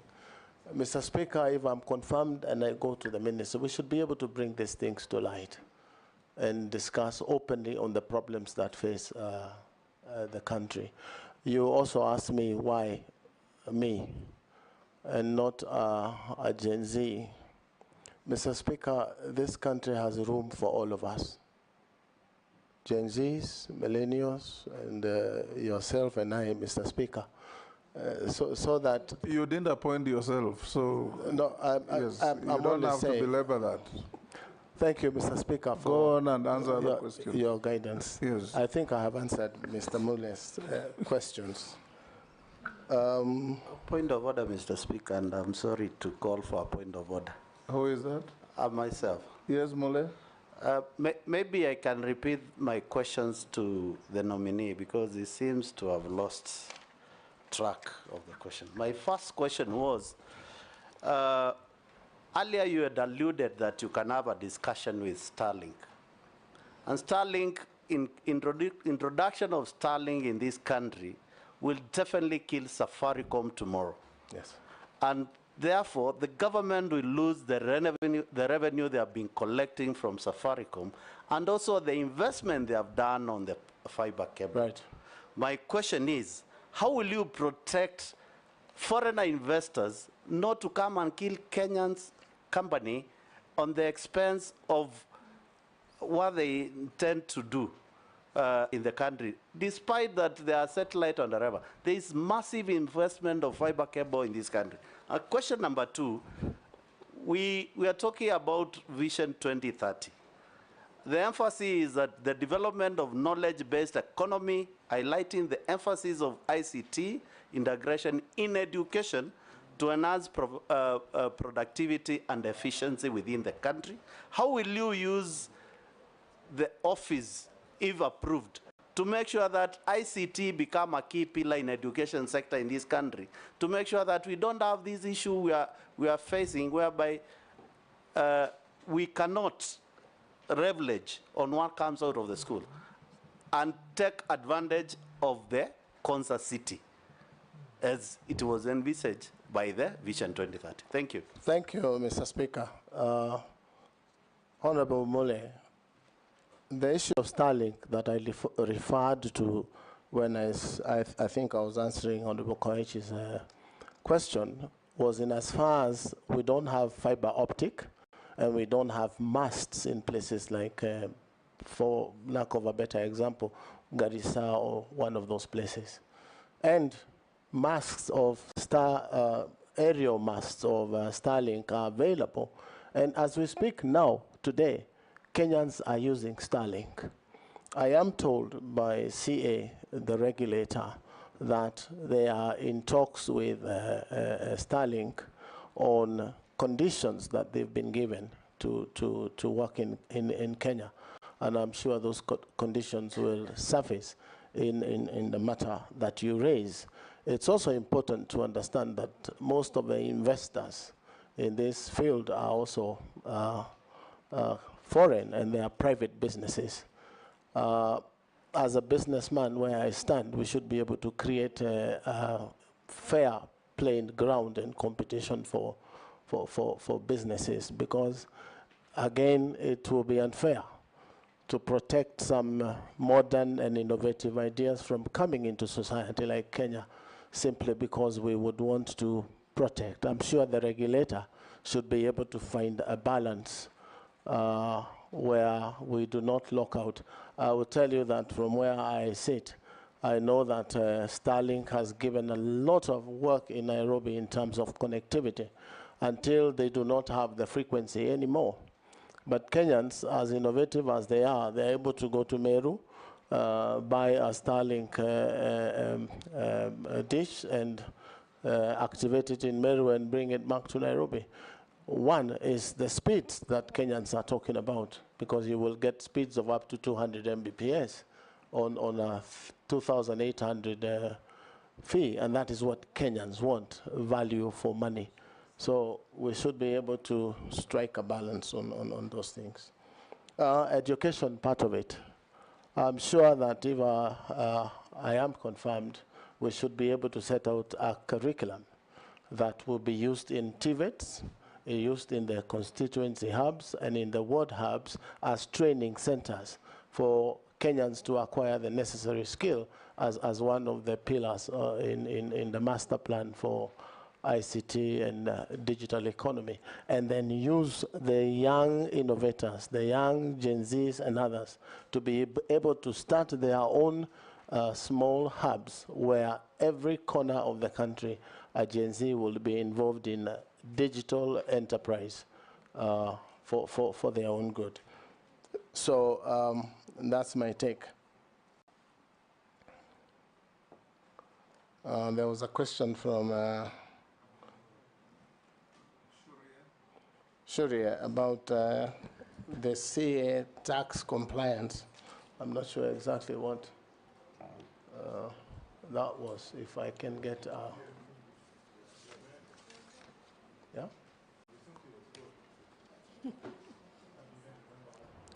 I'm not sure exactly, Speaker, how... He's left.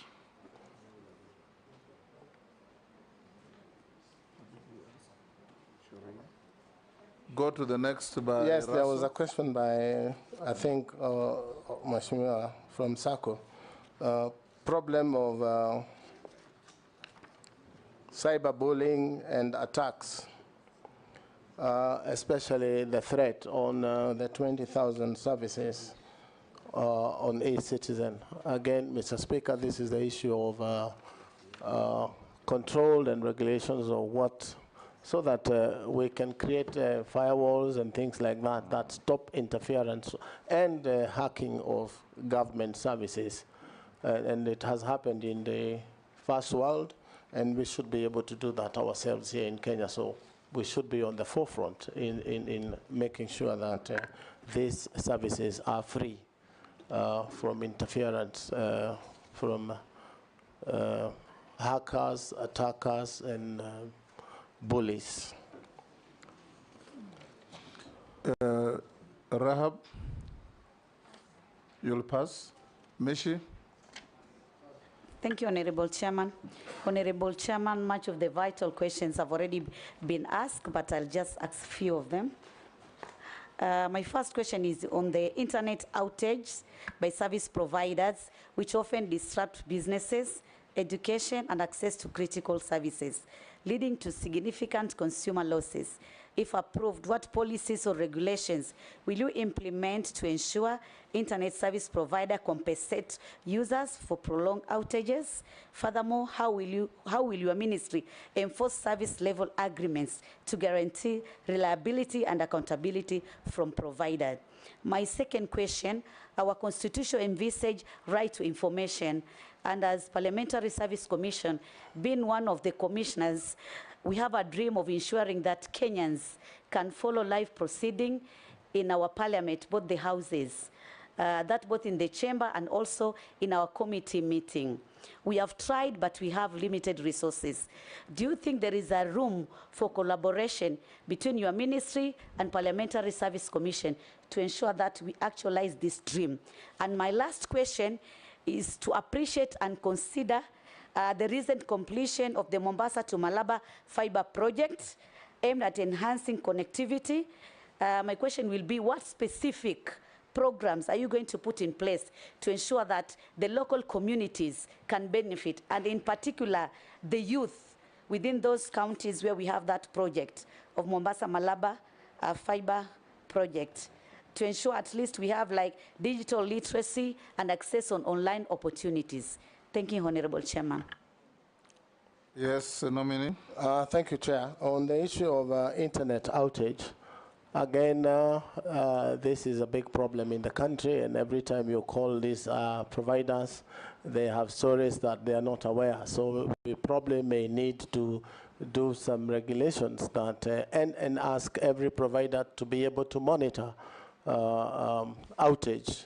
But it's tricky because you will find, Mr. Speaker, we have some providers who have capacity of 1 gig in a certain area, but they have acquired or given internet to double that capacity, meaning every other time half of the places will not be working. And this is something the regulator should be able to take up quickly and make sure that we have consistent, stable internet for business. But you also see that most of the internet services are based on stable power. So if we have unstable Kenya power supply, you will find that sometimes there is outage because of lack of energy from Kenya Power. So it cuts across departments, but we should be able to bring these people together and see what we can do to reduce outage. One of the ways, Mr. Speaker, to do so, if it is a result of power, is to have green energy available, and solar is really not that expensive. A hub can get 4 panels that will keep the hub running for probably 70% of the time when the sun shines. But yes, it's a concern for many. It's also a concern that you will pass some places on mobile network is not working, 3G or 5G. So it's something that I should be able to take up with the regulator and see what it is that the department can do, even in terms of compensating people on the time that they have lost. But knowing businessmen in Kenya as we are, sometimes it's tricky when you start talking of compensations, but it is something that can be looked into. I don't know exactly why PSC or Parliament would not have stable internet when government owns 20% of the internet on the cable. So, Madam Misha, Honorable Misha, if I'm confirmed, I will bring a direct line of internet into the National Assembly. And that should be internet that is almost free. Because if you look at internet as a pipe of water, it is full of water flowing, and it doesn't stop flowing. So if it is not tapped, it means it goes to waste. Again, Mr. Speaker, policy-wise, it's important that we try and classify internet as not only essential, but a vital, essential, and desirable commodity. You will find that water is a utility, power is a utility. I would want to drive the ministry, if I'm confirmed, Mr. Speaker, to classify internet as a vital, essential, and desirable utility, so that the issues of way leave, etc., and the fees that are charged by counties become a thing of the past, so that we can move internet to the whole republic and people enjoy high-speed internet. You will find that even things like hotspots that were put by government, most of them are not working because they were put, internet connected, the switches were put, the extenders were put in place, but there was no sustainability plan. And in my first few days in office, if you confirm me, is to make sure that we have an arrangement with ISPs who have services there and probably have cross-trade with what they pay in fees, and they man those public hotspots so that there is internet every corner of the republic. As the president says, every market should have internet, and that is my belief. I guess, yes, Deputy Speaker. Thank you. I just have a few questions for you, Honorable Kabogo, from the members of the public. One person has asked, how will you balance the need for regulation within the digital economy to ensure innovation and competition while protecting consumer rights and preventing monopolistic practices by major tech players? That's one question. The second one is, what plans do you have for scaling up digital literacy skills development in Kenya, particularly prepare them for the demands of the digital economy and workspace? And last, how will you address the issue of radio and TV stations, particular vernacular stations, promoting betting and gambling, which has increasingly affected all segments of society, including older generation? What measures will you implement to regulate such content and protect vulnerable populations and curb this negative social impact through caused by excessive gambling?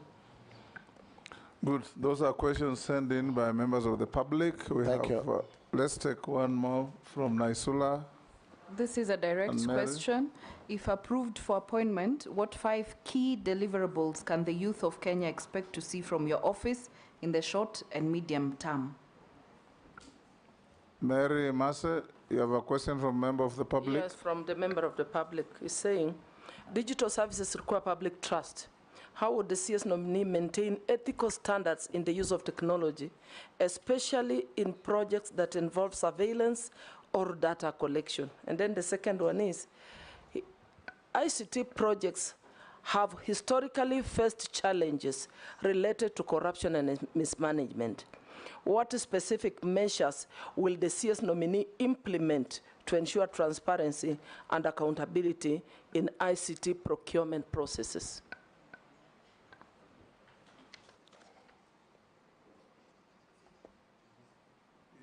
Yes, the first one was on the balancing of digital economy regulations and monopoly. As I said earlier, Mheshimiwa Deputy Speaker, we have to balance and create regulations that look on both sides of the device, but bringing all stakeholders together and discussing these issues sometimes is the easier route so that people understand the parameters. Again, we may have laws, but they are not followed. I'm sure even in bullying, CA has come up with an app that helps you report these things, but not many people know about it. So engagement with public and stakeholders would help us come up with regulations on how to control that monopoly. Plans on how to scale digital skills. We have said we develop curriculums on TVETs in secondary schools and all these things, which we will work together with the Ministry of Education to make sure that this very vital tool is available to Kenyans through secondary TVET and even primary schools. And as it is the plan to connect all institutions of learning with high-speed internet, which is again available on the fiber optic cable. That will enhance learning. We can also involve the young that are educated, very many of them in the streets, as ICT ambassadors in constituencies who may be employed by the ministry to run these programs even online, so that it's not confined only to institutions. And that is my thinking.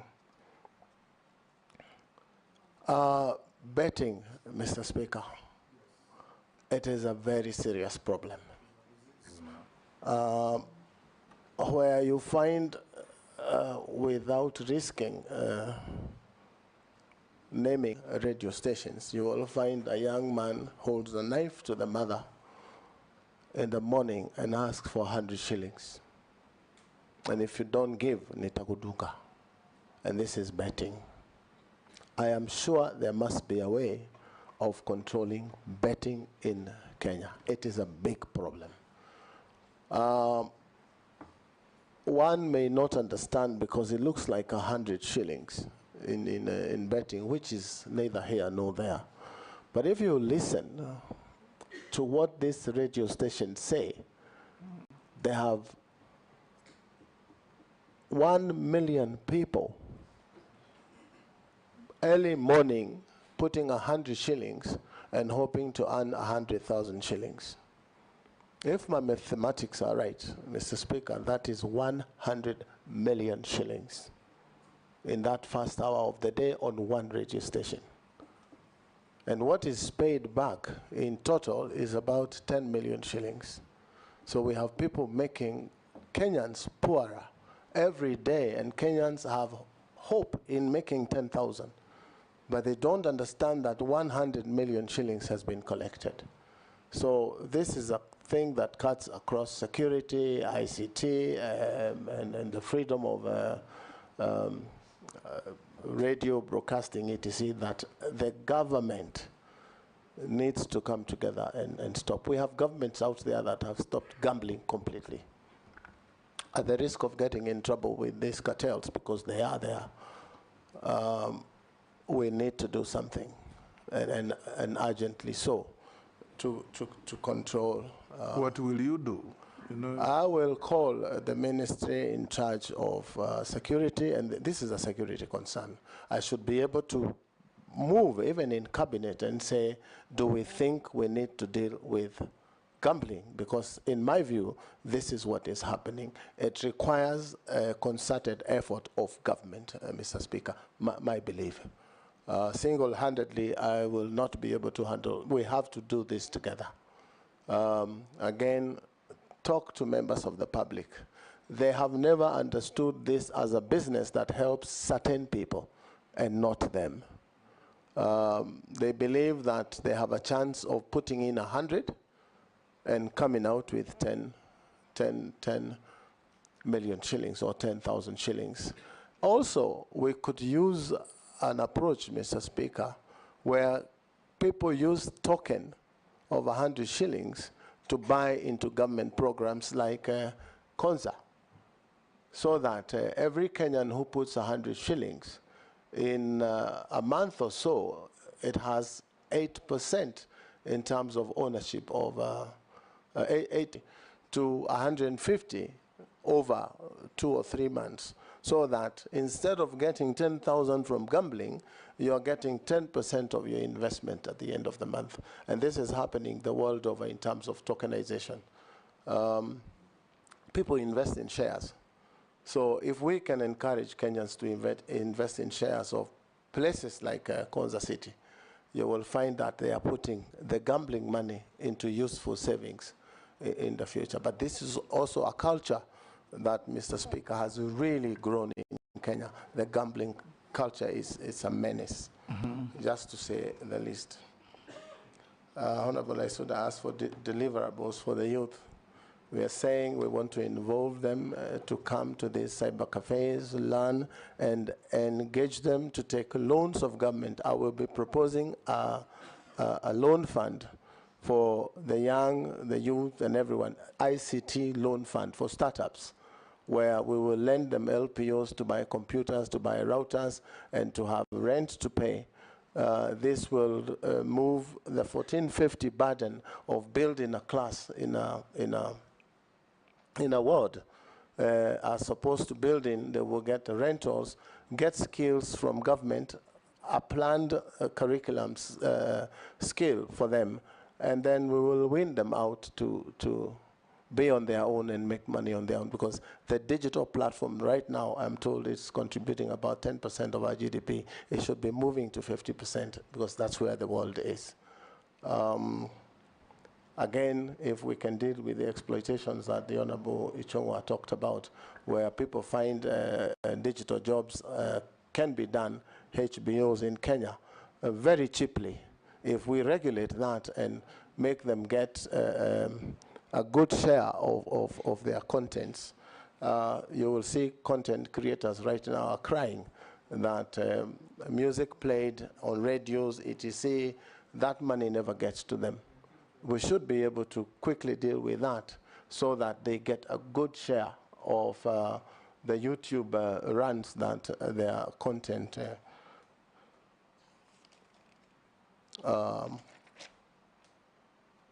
transparency.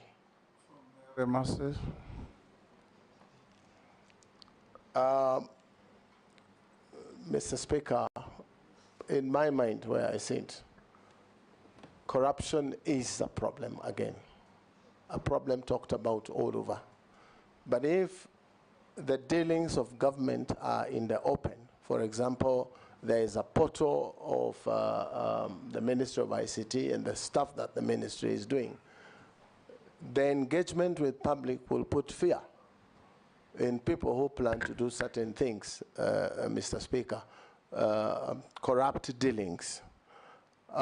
Information is power in the hands of the public, and creating discussions openly. But you will find, again, corruption, Mr. Speaker, doesn't happen on the payment.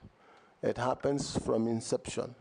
So if these things are brought to the open, it will minimize corruption in public affairs.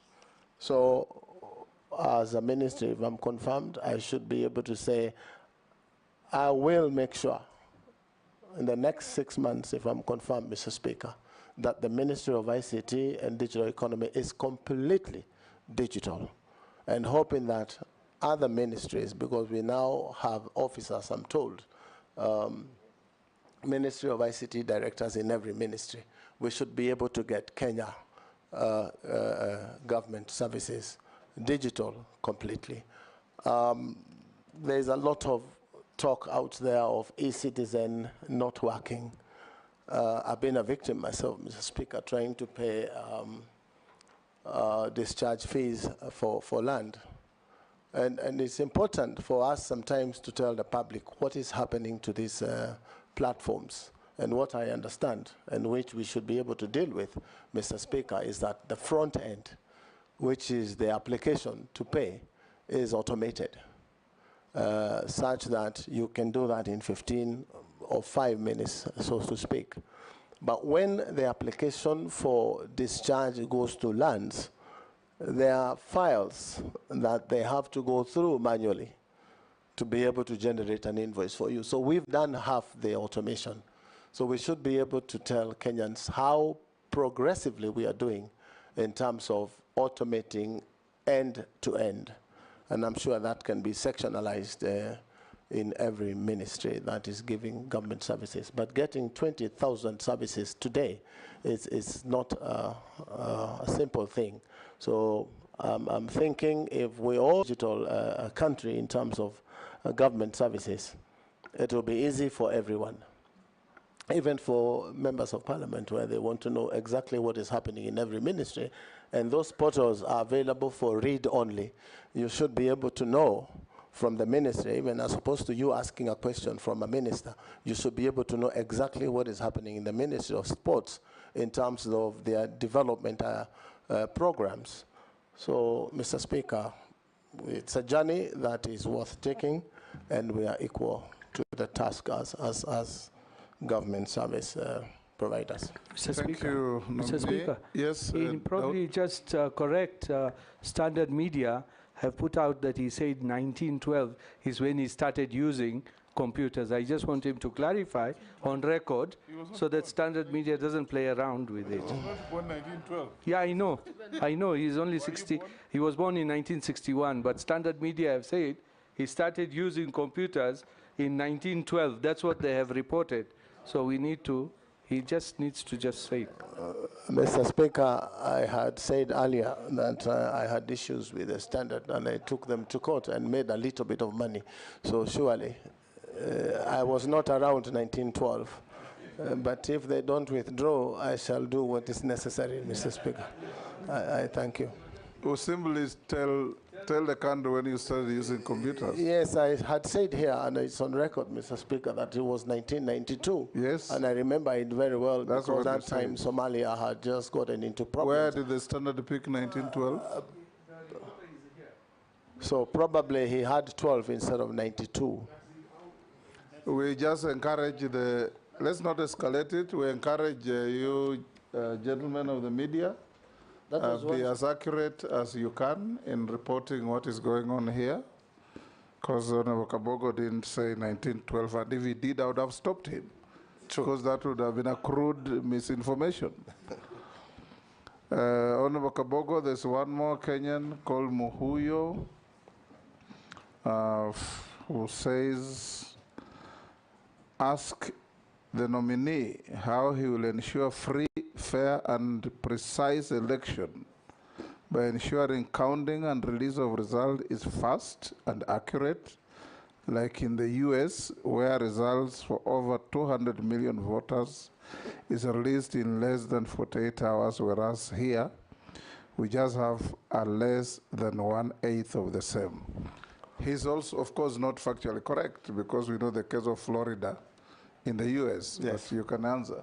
Mr. Speaker, thank you. That is a very genuine and good question. Yes. But the ministry that probably, if you confirm me, will have very little on the issue of elections because there is a body. But as a Kenyan, Mr. Speaker, I would want a situation where I walk into a ballot room where elections are being held. I am identified digitally, I vote digitally, and my vote is counted that minute. That is a dream that every other politician who has suffered things like I have suffered on issues of elections, it will be a thing of the past, but it's a dream for many countries. Before I come to the final issues, Honorable Kabogo, as a Kenyan, and if you are confirmed, You've been repeatedly asked here about cyberbullying, pornography, and dirty material on the net that's accessed by our children. We were in Australia in October, and the Prime Minister of Australia was moving a bill, the Prime Minister himself, to curtail access to social media by under 16s because of these kind of reasons. I'm not saying you need that kind of drastic action, but from where you sit, what ideas do you have in protecting children under 16s from access to filth material that is all over? Mr. Speaker, I meet many parents who cry and say, look, I walked into my son's room and I didn't believe what I saw. How old was your son? 7. I walked into my daughter's room, I didn't believe what I saw. How old is your daughter? 10. Mr. Speaker. And remember, the state has a duty to protect and guarantee and guard the morals of our children. Mr. Speaker, as a parent, from where I sit, I don't think what you saw in Australia, if we did that here, would be a drastic move. It may be the first step towards curtailing such dirty players on the internet.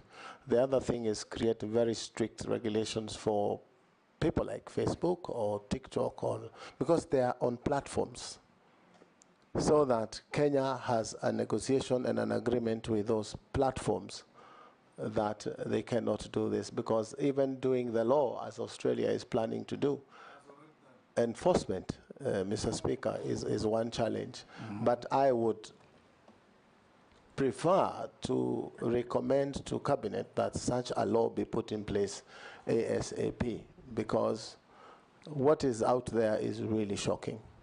And we cannot deal with the morals and teach children morals if this is what they see on internet. It gets to a point as a parent, you wish that there was no internet. You wish there was no social media, because of the exposure of these things in the minds of children.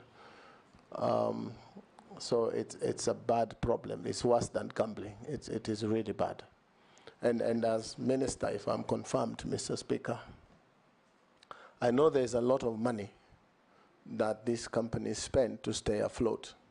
But as a country, if we take a stand that this cannot happen in Kenya, and a drastic move is taken to ban one of them, then the rest will toe the line.